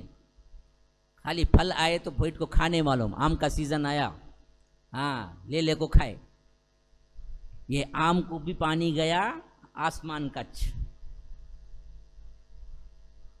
نیمبو کو بھی پانی گیا یہ آسمان کا۔ تو آم کے اندر میٹھاس کس نے پیدا کر دی؟ نیمبو میں کھٹاس کس نے پیدا کر دی؟ ذرا سوچا کبھی تم نے؟ یہ سوچتے تو پھر تو تم الحمدللہ الحمدللہ الحمدللہ اللہ اکبر سبحان اللہ کہتے نہیں تھکتے۔ تمہارے ایک ایک نوالے پہ تمہیں دل کے اندر سے نکلتا سبحان اللہ، یا رب کیا تعریف ہے تیری۔ سب کو گئی تو ایک ہی چیز اندر، لیکن نکلے بالکل مختلف قسم کے پھل، مختلف قسم کے ذائقے۔ اور اس میں اور بیوٹی کیا ہے؟ وَنُفَضِّلُ بَعْضَهَا عَلَى بَعْضٍ فِي الْأُكُلِ، کھانے کے اعتبار سے چیزوں کو جو ہم نے پھل بنائے ان میں ہم نے ایک دوسرے پہ فضیلت دی ہے، ایک ایک کا مزہ کے اعتبار سے، کوئی کاسٹلی پھل، کوئی سستا، کوئی اس سے سستا۔ ہاں نیمبو 2 روپے 5 روپے، پتہ نہیں اب کتنا ہے، لینے کے زمانے میں 1 روپیہ تھا بابا، زمانہ ہوگا میرا تو بہرے کیف۔ وہی سیب لو بڑھ کے ہوگا، فضیلت کون دی بھائی؟ پانی تو ایک ہی گیا اندر، اس سے زیادہ کیا ہے؟ کچھ اور پھل اور قیمتی۔ تو ہم نے ان پھلوں کے اعتبار سے بھی فضیلت دی ہر ایک کو۔ وَنُفَضِّلُ بَعْضَهَا عَلَى بَعْضٍ فِي الْأُكُلِ إِنَّ فِي ذَلِكَ لَآيَاتٍ لِقَوْمٍ يَعْقِلُونَ، عقل رکھنے والوں کے لیے اس میں بڑی نشانیاں ہیں۔ ہاں بے عقلوں کے لیے نہیں ہے، چوپایوں کی طرح زندگی گزارنے والوں کے لیے نہیں ہے، جو بھی دیکھتے صرف کھانے کے اعتبار سے دیکھ کے جانے والوں کے لیے نہیں ہے، جو تدبر کرتے ہیں، تفکر کرتے ہیں، سوچتے ہیں، عقل رکھتے ہیں، اللہ کی وحدانیت پر آتے ہیں، اللہ کی توحید بیان کرتے ہیں، ان کے لیے اس میں بڑی نشانیاں ہیں۔ وَإِن تَعْجَبْ فَعَجَبٌ قَوْلُهُمْ أَإِذَا كُنَّا تُرَابًا أَإِنَّا لَفِي خَلْقٍ جَدِيدٍ۔ آپ تعجب کرتے ہیں اللہ کے رسول صلی اللہ علیہ وسلم، تو تعجب کرنے کا اصل معاملہ تو ان لوگوں کے قول پر ہے جو کہتے ہیں کہ جب ہم مر جائیں گے، مٹی ہو جائیں گے، ہاں سراپا ہم کو کیا ہے نیست و نابود کر دیا جائے گا، اِنَّا تُرَابًا اِذَا كُنَّا تُرَابًا اِنَّا لَفِي خَلْقٍ جَدِيدٍ، پھر اس کے بعد ہم نئے سرے سے پیدا کر دیے جائیں گے۔ یعنی کائنات میں ہم کہتے ہیں کہ دوبارہ اٹھنا برحق ہے، تو یہ لوگ جو کائنات میں آخرت کو نہیں مانتے وہ لوگ کہتے ہیں یہ تعجب کی بات کر رہے ہیں۔ اللہ تعالیٰ کہتا ہے اللہ کے رسول اصل تعجب کی بات تو اس پر کی جانی چاہیے جو کہتے ہیں کہ دوبارہ نہیں اٹھا کھڑا کیا جائے گا، ان کا قول اصل میں تعجب کا قول ہے سب سے بڑا، کیونکہ سب کو معلوم ہے پہلی بار پیدا کرنا مشکل ہے، یا پہلی بار کوئی چیز بنانا مشکل ہے، یا دوبارہ کون سا مشکل بھائی؟ دوسری بار پیدا کرنا مشکل یا پہلی بار؟ پہلی بار تو پیدا کر دیا ہے، مشرکین مکہ ہی مانتے تھے، جو انکار کرتا وہ بھی مانتا ہے اللہ ہی پیدا کیا، ہاں اب مسلمان بھی مانتے ہیں لیکن عمل نہیں ہے۔ آخرت کو اصل واقعہ جیسا ماننا چاہیے ویسے مانیں گے پھر تو ہمارے اعمال بدل جائیں گے، لیکن ہم ویسے نہیں مانتے۔ تو فرمایا کہ اصل قول تو ان لوگوں کا ہے جو کہتے ہیں کہ ہم مٹی بن جائیں گے پھر اس کے بعد اللہ تبارک و تعالی ہمیں اٹھا کھڑا کرے گا. یہ تو بڑے تعجب کی بات ہے نا. تو اللہ کہتا ہے کہ تعجب کی بات یہ نہیں ہے کہ اللہ دوبارہ اٹھا کر، یہ تو بالکل حقیقی بات ہے کہ اللہ اٹھا کھڑا کرے گا. اٹھنا ہی ہے تم کو، کیونکہ دوبارہ پیدا کرنا اللہ کو آسان ہے بنسبت پہلے پیدا کرنے کے، اور پہلے پیدا کرنا تم بھی مانتے ہو. اور دوسری بات کیا ہے، آسمان اور زمین کا پیدا کرنا مشکل ہے یا انسان کو پیدا کرنا؟ ہم جیسی چھوٹی مخلوق کو پیدا کرنا مشکل ہے، نہیں بڑے بڑے سیاروں کو پیدا کرنا مشکل ہے. کون سا مشکل ہے؟ آسمان کو، سیاروں کو، سورج کو، چاند کو. تو جب اس کو پیدا کر دیا، وہ مانتے ہیں اللہ ہی نے پیدا کیا. مشرکین مکہ ہی بولتے تھے آسمان زمین کو کون پیدا کرا؟ لات و عزا نہیں بولتے تھے، وہ بھی وہ بولتے تھے اللہ جیسا ہمیں بولتے، لیکن کرتے شرک دوسرا کو ملا لیتے. تو اللہ پوچھتا ہے جب ہم نے آسمان اور زمین کو پیدا کر دیا تو تمہیں پیدا کرنا کون سی مشکل بات ہے جی؟ انتم اشد خلقا ام السماء بناہا، آسمان کو پیدا کرنا مشکل ہے یا تمہیں ہم نے اس کو بنا دیا تو تم کو بنانا کیا ہے؟ دو اصول ہیں یاد رکھو. ایک، پیدا کرنے کے اعتبار سے مخلوقات ہمارے سے بڑے ہیں، ان کو پیدا کرنا مشکل، یا ہم کو ان کو پیدا کر دیا تو ہم کو بھی پیدا کرے گا. دوسری بات، پہلی بار پیدا کرنا مشکل یا دوسری بار؟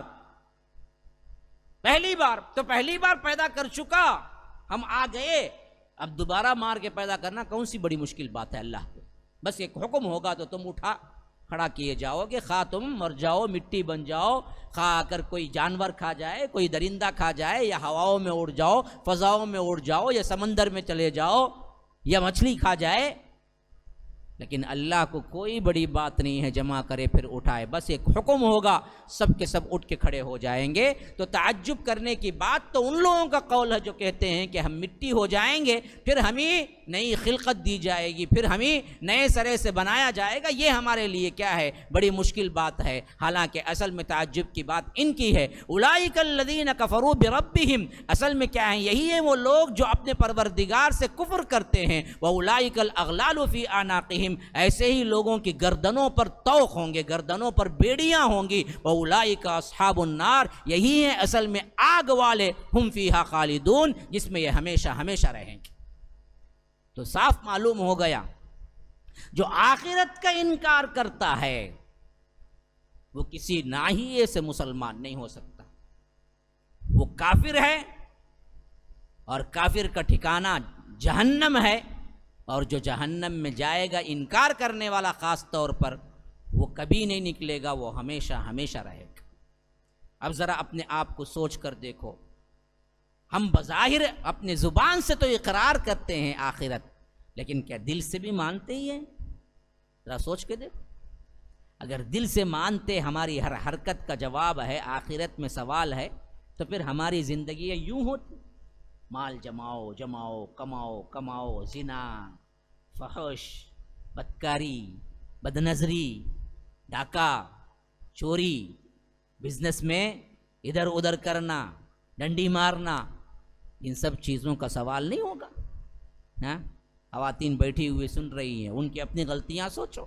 ساس بہو پہ ظلم، بہو ساس پہ ظلم، ایک دوسرے پر کیا ہے لان تان، لعنت. کیا ان سب کا سوال نہیں ہوگا تمہارے سے؟ اگر سوال ہوگا، یہ ایمان ہے تو یہ جرات ہوگی پھر یہ کرتوت کرنے کی. ایمان نہیں ہے، زبانی دعویٰ ہے، ہم آخرت کو مانتے ہیں. پھر اس کے بعد فرمایا کہ وَيَسْتَعْجِلُونَكَ بِالسَّيِّئَةِ قَبْلَ الْحَسَنَةِ وَقَدْ خَلَتْ مِنْ قَبْلِهِمُ الْمَثُلَاتُ. کہا کہ یہ لوگ جلدی مچا رہے ہیں. اللہ کے رسول صلی اللہ علیہ وسلم، یہ لوگ بھلائی سے پہلے آپ سے برائی کے لیے جلدی مچا رہے ہیں کہ عذاب لاؤ عذاب لاؤ. یعنی عام طور پر معمول یہ تھا ان لوگوں کا، کہتے تھے کہ آپ کہتے ہیں نا کہ ہم نہیں مانیں گے تو ہم پر عذاب آئے گا. ہاں جی آئے گا تو لاؤ نا. بعض لوگ ہمیں ابھی بھی بولتے، کیا بھائی تمہیں شرک شرک شرک بولنے کو، ہمارے بزرگ آئیں ہم نہ بچا لیں گے، کیا رہا تمہیں؟ تم بولتے نا اللہ کا عذاب آ جائے گا، اللہ کا عذاب آ جائے گا. سود کا رہا ہے، سود پوری دنیا سود کھاتی ہے، اللہ کا عذاب کہاں آئے گا بتاؤ؟ بولتے نا آج بھی جاہل قسم کے لوگ، یہی مشرکین مکہ بھی مطالبہ کرتے تھے اللہ کے رسول سے. آپ کہتے ہیں اگر ہم آپ کو نہیں مانیں گے تو عذاب آ جائے گا، عذاب آ جائے گا. ارے 1 سال ہوا عذاب نہیں آیا، 2 سال ہوا عذاب نہیں آیا، 3 سال ہوا عذاب نہیں ہوا، 4 ہو گیا عذاب نہیں، 5 ہو گیا عذاب نہیں، حتیٰ کہ 10 میں تو اللہ کے رسول مکہ چھوڑ کے جا کے آئے طائف کو، تب بھی عذاب نہیں. تو اب آخری زمانے میں گویا کہ یہ لوگ کیا کرتے تھے، اشکال کے طور پر، ہنسی مذاق ٹھٹے کے طور پر کہتے تھے اچھا 10 سال سے ہم بھی سن رہے ہیں عذاب آئے گا عذاب آئے گا، کہاں آیا عذاب، لاؤ نا عذاب. تو اللہ کہتا ہے کہ بدبختو تم رسول سے جلدی مچا رہے ہو، ہاں تم عذاب سے پناہ مانگتے، الٹا تم کہتے ہو کہ عذاب لاؤ. تو یہ لوگ بھلائی سے پہلے برائی کے لیے جلدی مچا رہے ہیں، حالانکہ اس سے بیشتر جتنے لوگوں پر عذاب آنے کی بات کی گئی تھی ان کی مثالیں ان کے سامنے موجود ہیں. مسلاس کہتے ہیں ہلاکت کو، عذاب. تو اس سے پہلے جتنے لوگ ہیں وہ لوگ بھی یہی سمجھ کے مذاق اڑائے، لیکن آخر میں جب پکڑ آئی تو یہ چھڑا نہیں سکے بلکہ بچ نہیں سکے. ان کے سامنے قوم عاد ہے، قوم ثمود ہے، قوم لوط ہے، اور اسی طرح پھر آگے چل کر فرعون ہے. پھر اس کا کیا ہے، بہترین طور پر اللہ تبارک و تعالی نے جو سزا دی وہ پورا ان کے سامنے ہے. یہ سب قصے ان کے پاس بالکل مشہور تھے، یہودیوں کے پاس مشہور تھے. تو جن سے ہم نے وعدہ کیا تھا عذاب کا، جب وقت مقررہ آیا تو برابر آیا ان پر. لیکن اصل میں عذاب کی دیری جو ہوتی ہے نا جی، وہ کس واسطے، یہ اللہ تعالیٰ کہتا ہے وَإِنَّ رَبَّكَ لَذُو مَغْفِرَةٍ لِلنَّاسِ عَلَىٰ ظُلْمِهِمْ. آپ کا پروردگار لوگوں کے ظلم کے باوجود بھی انہیں معاف کر دینے والا ہے. اللہ کے پاس دیری اس واسطے ہوتی ہے کہ اللہ تبارک و تعالیٰ بڑا مغفرت والا ہے، اپنے بندوں پر بڑا رحم کرنے والا ہے. وہ فوراً عذاب نہیں دیتا، یہ اللہ کا اصول نہیں ہے. وہ چاہتا ہے کہ ان کو ڈھیل دے، شاید کہ یہ پلٹ آ جائے، شاید کہ یہ توبہ کر لیں. اس اعتبار سے اللہ تعالیٰ انہیں مہلت دیتا ہے. یہ بدبخت سمجھتے ہیں اللہ قادر نہیں ہے. اگر اللہ فوری طور پر پکڑنے پہ آ جائے وَلَوْ يُعَجِّلُ اللَّهُ لِلنَّاسِ الشَّرَّ اسْتِعْجَالَهُمْ کیا ہے وہ وَلَوْ يُؤَاخِذُ اللَّهُ النَّاسَ بِمَا كَسَبُوا مَا تَرَكَ عَلَى ظَهْرِهَا مِن دَابَّةٍ. اگر اللہ تبارک و تعالیٰ فوراً پکڑنے پہ آ جائے تو پھر زمین پر کوئی چلتا پھرتا سانس لینے والا جانور بھی نہیں بچے گا. انسان تو بہت دور کی بات ہے، جو معصوم جانور ہیں، جو پرندے ہیں، وہ بھی نہیں بچیں گے. اللہ تبارک و تعالیٰ اس واسطے تمہیں مہلت دیتا ہے شاید کہ تم پلٹ جاؤ. وَإِنَّ رَبَّكَ لَذُو مَغْفِرَةٍ لِلنَّاسِ عَلَىٰ ظُلْمِهِمْ. ان کا ظلم ہے باوجود انہیں مہلت دیتا ہے. لیکن بدبخت بے عقل لوگ، انکار کرنے والے یہ سمجھتے ہیں کہ اللہ قادر نہیں. یہی حال ہمارا بھی ہے. رات میں کیا کیا انہیں، لیٹسٹ مووی دیکھا ڈرتے ڈرتے. ہاں صبح کو کہاں عذاب آ جاتا ہے کہ دیکھتا ہے، پکڑ لے وہ بیٹھ کو، کب 1-2 ہو گیا بھی دیکھتا ہے، رات کے 2 ہو گئے دیکھتا ہے، گندی فلمیں دیکھتا ہے ڈر ڈر کو. کیا کہتے بھی ہو جائیں گا کہ ہاتھ کیا ہے فالج مار ڈالیں گا کہ کیا بھی نہیں ہوا، صبح کو بھی کیا بھی نہیں ہوا، کوئی بھی اونچا بھی نہیں. اب بے عقل جاہل گنہگار کیا سوچتا، ارے نہیں پکڑتا جی اللہ تب چپکے بڑے لوگ ہم ذراتے سے سجتا، ابھی ذرا کریں گے، کل 2 تک دیکھے آج 3 تک دیکھیں گے. بعد میں عادی مجرم بن جاتا ہے. ہر روز دیکھے بغیر نیند نہیں آتی، غلاظت دیکھے بغیر. کئی نوجوان ایسے ہیں، برملا کہتا ہوں، میرے پاس کال آتے ہیں اس بنیاد پہ کہتے ہیں. کئی نوجوان ایسے ہیں جب تک کیا ہے ننگی فلمیں دیکھتا نہیں، نیند نہیں آتی اسے. عادی مجرم تب بھی یہی خیال کرتا، ابھی بھی پکڑ نہیں ہوئی نا. یاد رکھو یہی چیز ہے جو شیطان بہکاتا ہے. لیکن جب پکڑ ہوگی نا جی، پھر یاد رکھو حرام موت کے علاوہ کوئی موت نصیب نہیں ہوگی. اسی حالت میں پکڑ لیں. تو گناہ پر فوری پکڑنا آنا اس بات کی دلیل نہیں ہے کہ اللہ نے چھوٹ دے دی تمہیں، یا اللہ بھول گیا. وما کان ربک نسیا، اللہ بھولنے والا نہیں ہے، اللہ کو بھول ہی نہیں ہے. یہ اللہ کی رحمت ہے کہ اللہ نے تمہیں موقع دیا. اس کا مطلب یہ ہے کہ تم اور آگے بڑھو نہیں، توبہ کر کے فوراً واپس آ جاؤ. آج رات مہلت مل گئی، روح نہ نکلی، ہو سکتا کل دیکھتے دیکھتے ہی کیا ہے اللہ تبارک و تعالیٰ تمہیں فوری پکڑ لے اور تم حرام موت مر جاؤ. ہاں پہلی بار شراب پیا کیا بھی نہیں ہوا، اس کا مطلب یہ نہیں ہے کہ کیا ہے پیتے جاؤ. میں نے اپنے بچپن میں دیکھا ہے وہی مسلمان شراب پی کے مرے، شراب کی حالت میں نشے میں مرتے ہیں. تو اللہ نے اسی وقت نہیں پکڑ لیا انہیں. کسی لڑکی کو لے کے نکلے، کوئی نہیں دیکھا، عین زنا کی حالت میں مار دے، کیا کریں گے؟ حرام موت. تو یاد رکھو اللہ فوراً نہیں پکڑتا ہے تو اس کا مطلب یہ نہیں ہے کہ اللہ تبارک و تعالی بھول گیا. اسی لیے کہتا ہے اللہ دراصل کسی کو مہلت دیتا ہے، عذاب نہیں لاتا، تو اس کا مطلب یہ ہے کہ اللہ بڑا رحم دل ہے، اللہ تبارک و تعالی بڑا مغفرت والا ہے. لذو مغفرت للناس علی ظلمہم. اور دوسری بات عذاب نہ آنے کی کیا ہے، یہاں پر دوسرا پوائنٹ بھی ہے. مشرکین مکہ جب کہتے تھے کہ آپ جو کہہ رہے ہیں لاؤ نا جی، آپ جو کہہ رہے ہیں لاؤ نا، آپ جو کہہ رہے ہیں لاؤ نا، اللہ تبارک و تعالی ان پر عذاب نہیں لایا. کیوں؟ جب اللہ تبارک و تعالی عذاب لے آتا ہے نا جی، پھر وہ قوم باقی نہیں رہتی. اب اللہ کے رسول صلی اللہ علیہ وسلم کا منشا یہ تھا کہ ان کو انہی قوم میں بھیجے جو قوم قیامت تک رہنا بھی ہے. تو پھر عذاب کیسے آئے گا؟ عذاب آنے کے لیے قوم کا نیست و نابود ہونا تھا، اور عذاب آنے کے لیے رسول کا نہ ہونا ضروری تھا. کیونکہ جس قوم میں رسول ہوتا ہے اس وقت عذاب نہیں آتا جب تک کہ اللہ وہ رسول کو نہ نکال لے. ہاں وما کان اللہ لیعذبہم وانت فیہم. اللہ کا یہ کام نہیں کہ اللہ کے رسول آپ ان کے درمیان رہیں اللہ عذاب بھیج دے. یہ رسول کی عظمت پر دلیل ہے سب سے بڑی. آپ اگر قوم میں رہیں گے تو ہم عذاب نہیں بھیجیں گے، جب تک آپ رہیں گے ہم نہیں بھیجیں گے اس قوم کو.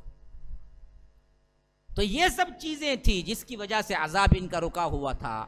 لیکن یہ بدبخت کہہ رہے تھے کہ جلدی لاؤ جلدی لاؤ، آپ جو کہہ رہے ہیں کر کے بتاؤ. تو اللہ کہتا ہے یہ لوگ دراصل کیا ہیں، برائی کو لیے جلدی مچا رہے ہیں، اچھائی کو تو چھوڑ دیے برائی کے لیے جلدی مچا رہے ہیں. لیکن یاد رکھو پچھلی قوموں پر اگر نظر ڈالیں گے تو اللہ جن پر کیا ہے عذاب لانا تھا لا چکا، وہ ان کے سامنے موجود ہیں تاریخ میں. من قبلہم المثلات وَإِنَّ رَبَّكَ لَذُو مَغْفِرَةٍ لِلنَّاسِ عَلَىٰ ظُلْمِهِمْ. باوجود ان کے ظلم سے اللہ تبارک و تعالی بڑا مغفرت والا ہے اپنے بندوں کے لیے، لوگوں کے لیے. وَإِنَّ رَبَّكَ لَشَدِيدُ الْعِقَابِ. لیکن پکڑ بھی تیرے رب کی بڑی زبردست جب پکڑنے پہ آتا ہے تب کوئی چھڑانے والا نہیں ہوتا.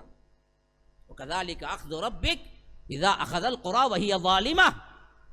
تیرا رب جب کسی کو پکڑتا ہے وہ پکڑ بڑی ہی سخت ہوتی ہے، اور اس وقت وہ ظالم ہوتے ہیں، تو اس وقت انہیں کوئی چھڑائے نہیں دے سکتا.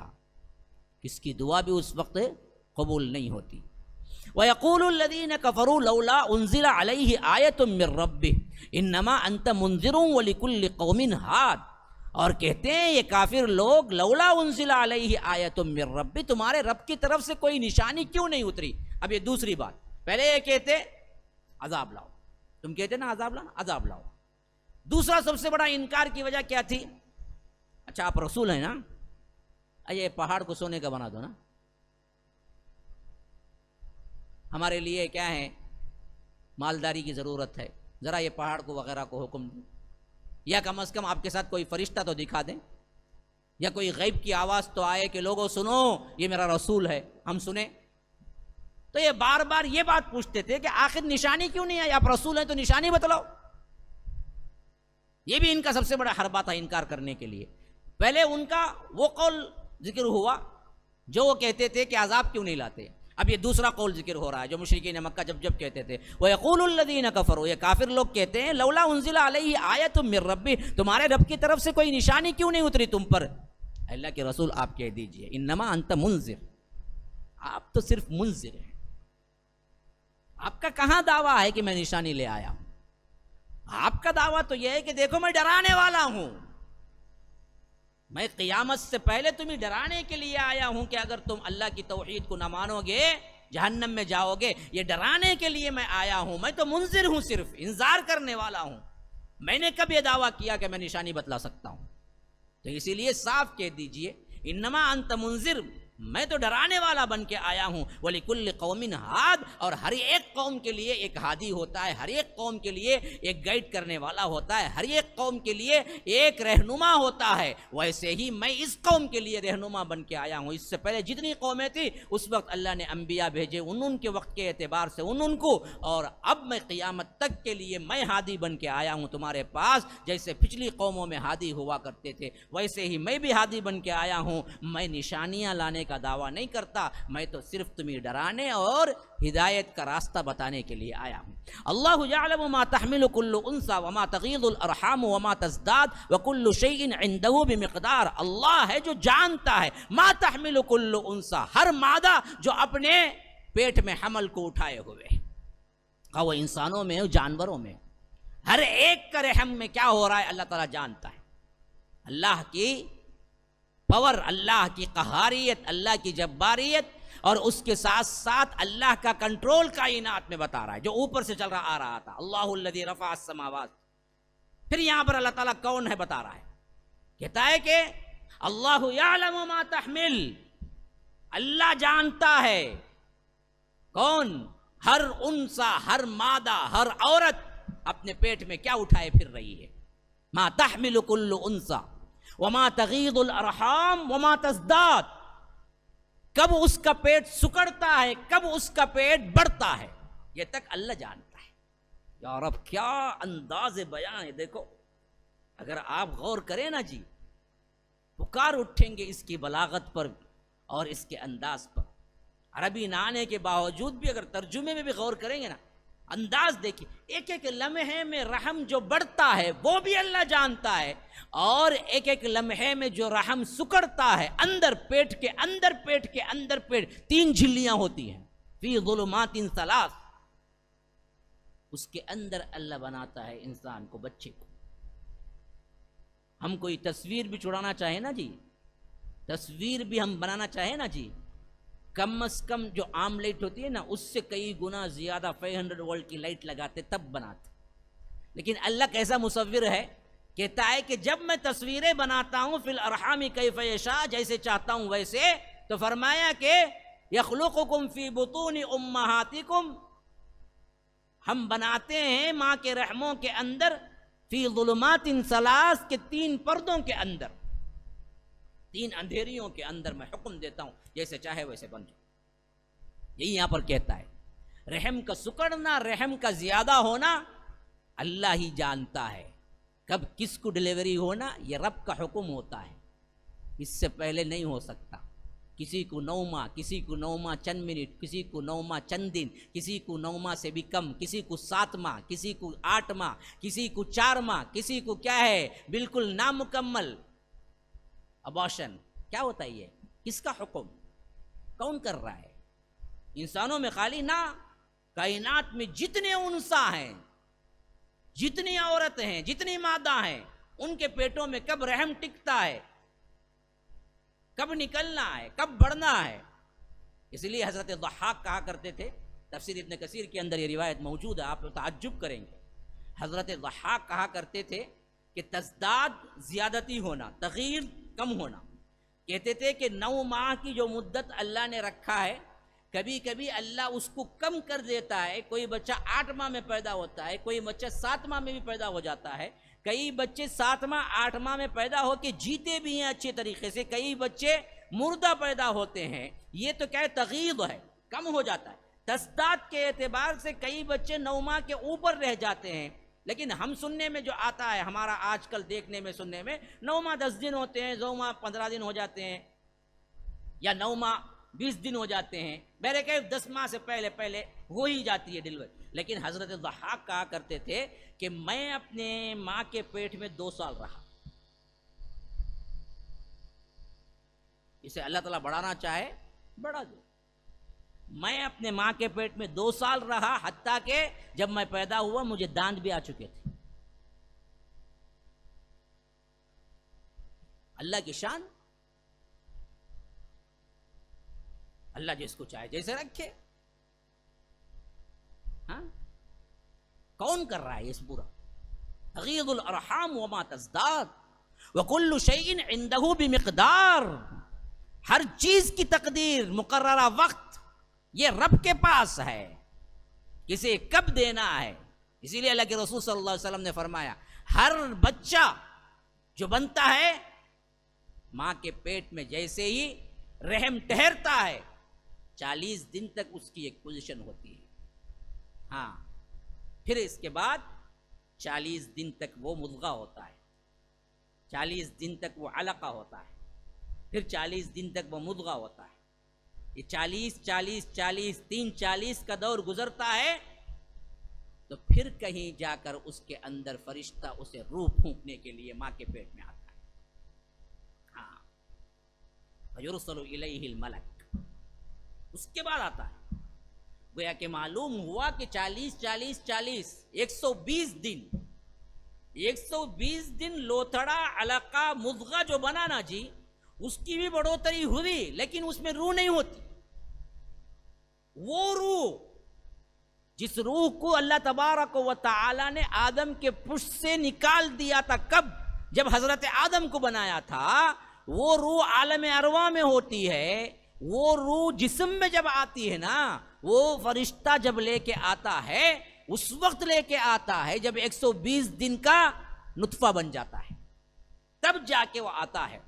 فَيُرْسَلُ إِلَيْهِ الْمَلَكُ، جب آتا ہے وہ روح پھونکتا ہے تو وہاں سے اصل روح کے ساتھ جسم کی زندگی شروع ہوتی ہے، اور اس وقت وہ لکھتا ہے ہاں اس کا رزق کتنا ہوگا، وہ نیک بخت ہے یا بدبخت ہے، اس کی مدت کتنی ہے۔ پھر وہ اللہ حدیث کے دوسرے حدیث میں ہے اس کی تفصیل میں، پھر فرشتہ اللہ سے پوچھتا ہے اے اللہ اسے مرد لکھوں یا عورت لکھوں۔ وہ پانی کی بوند بوند ہی ہے، ایک ہی بوند پہ سب ہوتا ہے، جس کا حکم جو آتا ہے رب لکھتا ہے، یہ عورت ہے یہ مرد ہے، جس سائڈ وہاں ہوتا ہے۔ جب فرشتہ رب سے پوچھتا ہے اے مرد بناؤں یا عورت بننا ہے، پھر اس کے بعد وہ فرشتہ جب لکھ کے جاتا ہے نا، وہاں سے اس کی روح کے ساتھ کی جسم کی زندگی بنتی ہے۔ پھر کہتے ہیں مفسرین اللہ تبارک و تعالی ماں کے خون کو اس کا دودھ بنا دیتا ہے، ماں کے اندر کی غذا کو، جبکہ وہ بقیہ 6 ماہ جو رہتا ہے وہی خون پیتا ہے، پھر اسی خون کو باہر نکلنے کے بعد دودھ بنا دیتا ہے، چھاتی میں دودھ لاتا ہے، یہاں تک کہ اس کو دانت آتے ہیں، دانت آنے کے بعد قسم قسم کی غذائیں دیتا ہے تاکہ وہ بڑا ہو جائے۔ ارے بڑا ہونے کے بعد، بالغ ہونے کے بعد کہتا ہے کہ میں نہ کماؤں گا تو مر جاؤں گا۔ بدبخت سوچ، تیرے ماں کے گود میں کون رزق دیا، ماں کے پیٹ میں کون رزق دیا، دودھ چھاتی میں کس نے بنایا؟ اب بڑا ہونے کے بعد خود رب سے پوچھتا ہے کہ اگر میں نہ کماؤں گا تو کھاؤں گا کیا؟ اس وقت تجھے کس نے دیا تھا؟ پھر اللہ کی نافرمانی کیوں رزق لینے کے لیے؟ پھر بزنس میں جھوٹ کیوں؟ کیا سمجھتے ہو تم؟ جب کچھ کرنے کی حالت میں نہیں تھے اس وقت رزق کون دیا تمہیں؟ اور تھوڑی سی عقل جو آ جاتی تو کہتا ہے کہ نہیں جی جھوٹ کے بغیر تو میرا بزنس نہیں چلے گا، پھر تو میری بیوی بچے کیا کھائیں گے، میں کیا کھاؤں گا، رشوت کے بغیر تو پڑھائی نہیں ہوگی، پھر تو میں کیا کروں گا۔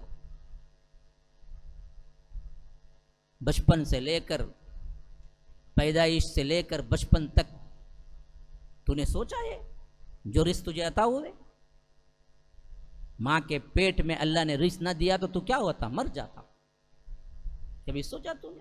ماں کے پیٹ میں خون کو رزق بنایا تھا، خون کو، ہاں ذرا غور کر کے دیکھو،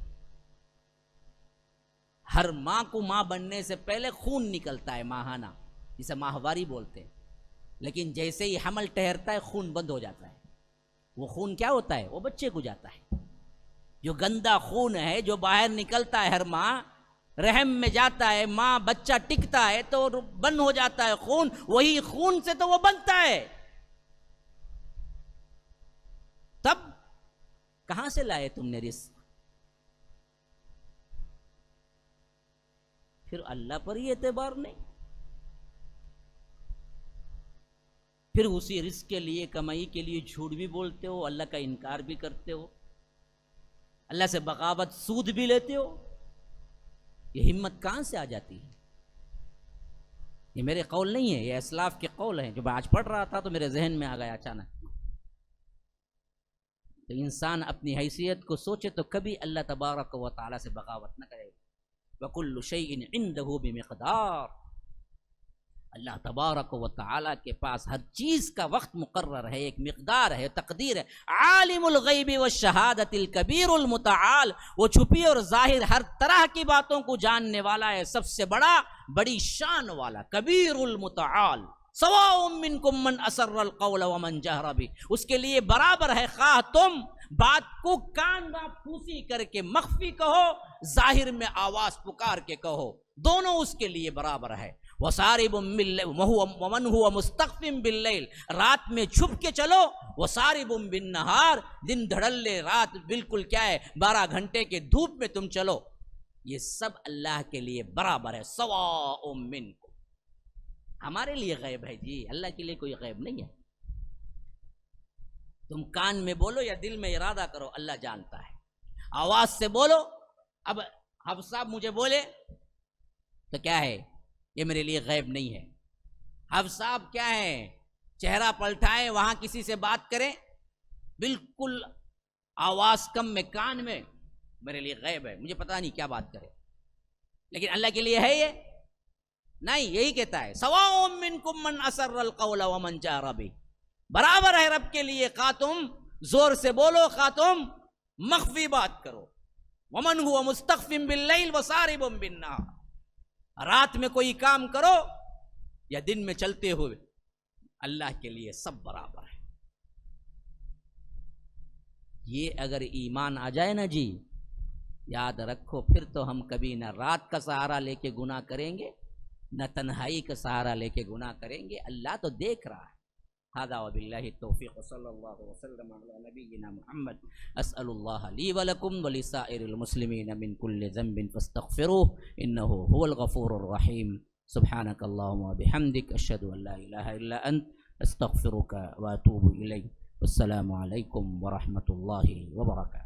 السلام علیکم ورحمۃ اللہ وبرکاتہ۔ حاضرین و سامعین، کہ اللہ کے فضل و کرم سے ہمارا جو اعلان تھا کہ تحفیظ کے لیے ہم بچوں کے داخلے کے لیے اعلان کیے تھے، اور الحمدللہ جیسا کہ ہمارا پلان تھا کہ گزشتہ پیر کے دن 18 تاریخ کو باقاعدہ طور پر بورڈنگ کے ساتھ اور ڈے اسکول کے ساتھ حفظ کا آغاز یہاں پر ہو چکا ہے، اور الحمدللہ تقریباً 22 کے قریب طلبہ داخل ہو چکے ہیں، اور آج موجود بھی ہیں سیکنڈ فلور پہ۔ جو لوگ دیکھنا چاہتے ہیں وہ دیکھیں، تاکہ ان کو آرزو، امیدیں آئے کہ بچوں کو پڑھانے کا شوق ابھرے۔ ابھی بھی داخلہ جاری ہے، اس کے لیے آپ بچوں کو داخلہ کروا سکتے ہیں، اور اس ضمن میں کچن کا اور دوسرے اہم ترین ان کو فولڈنگ بیڈ کی ضرورت، اور بہت سے اہم ترین کام پارٹیشن وغیرہ کا پیش آیا، جس کے لیے تقریباً 5 لاکھ روپیے کی اشد ضرورت ہے۔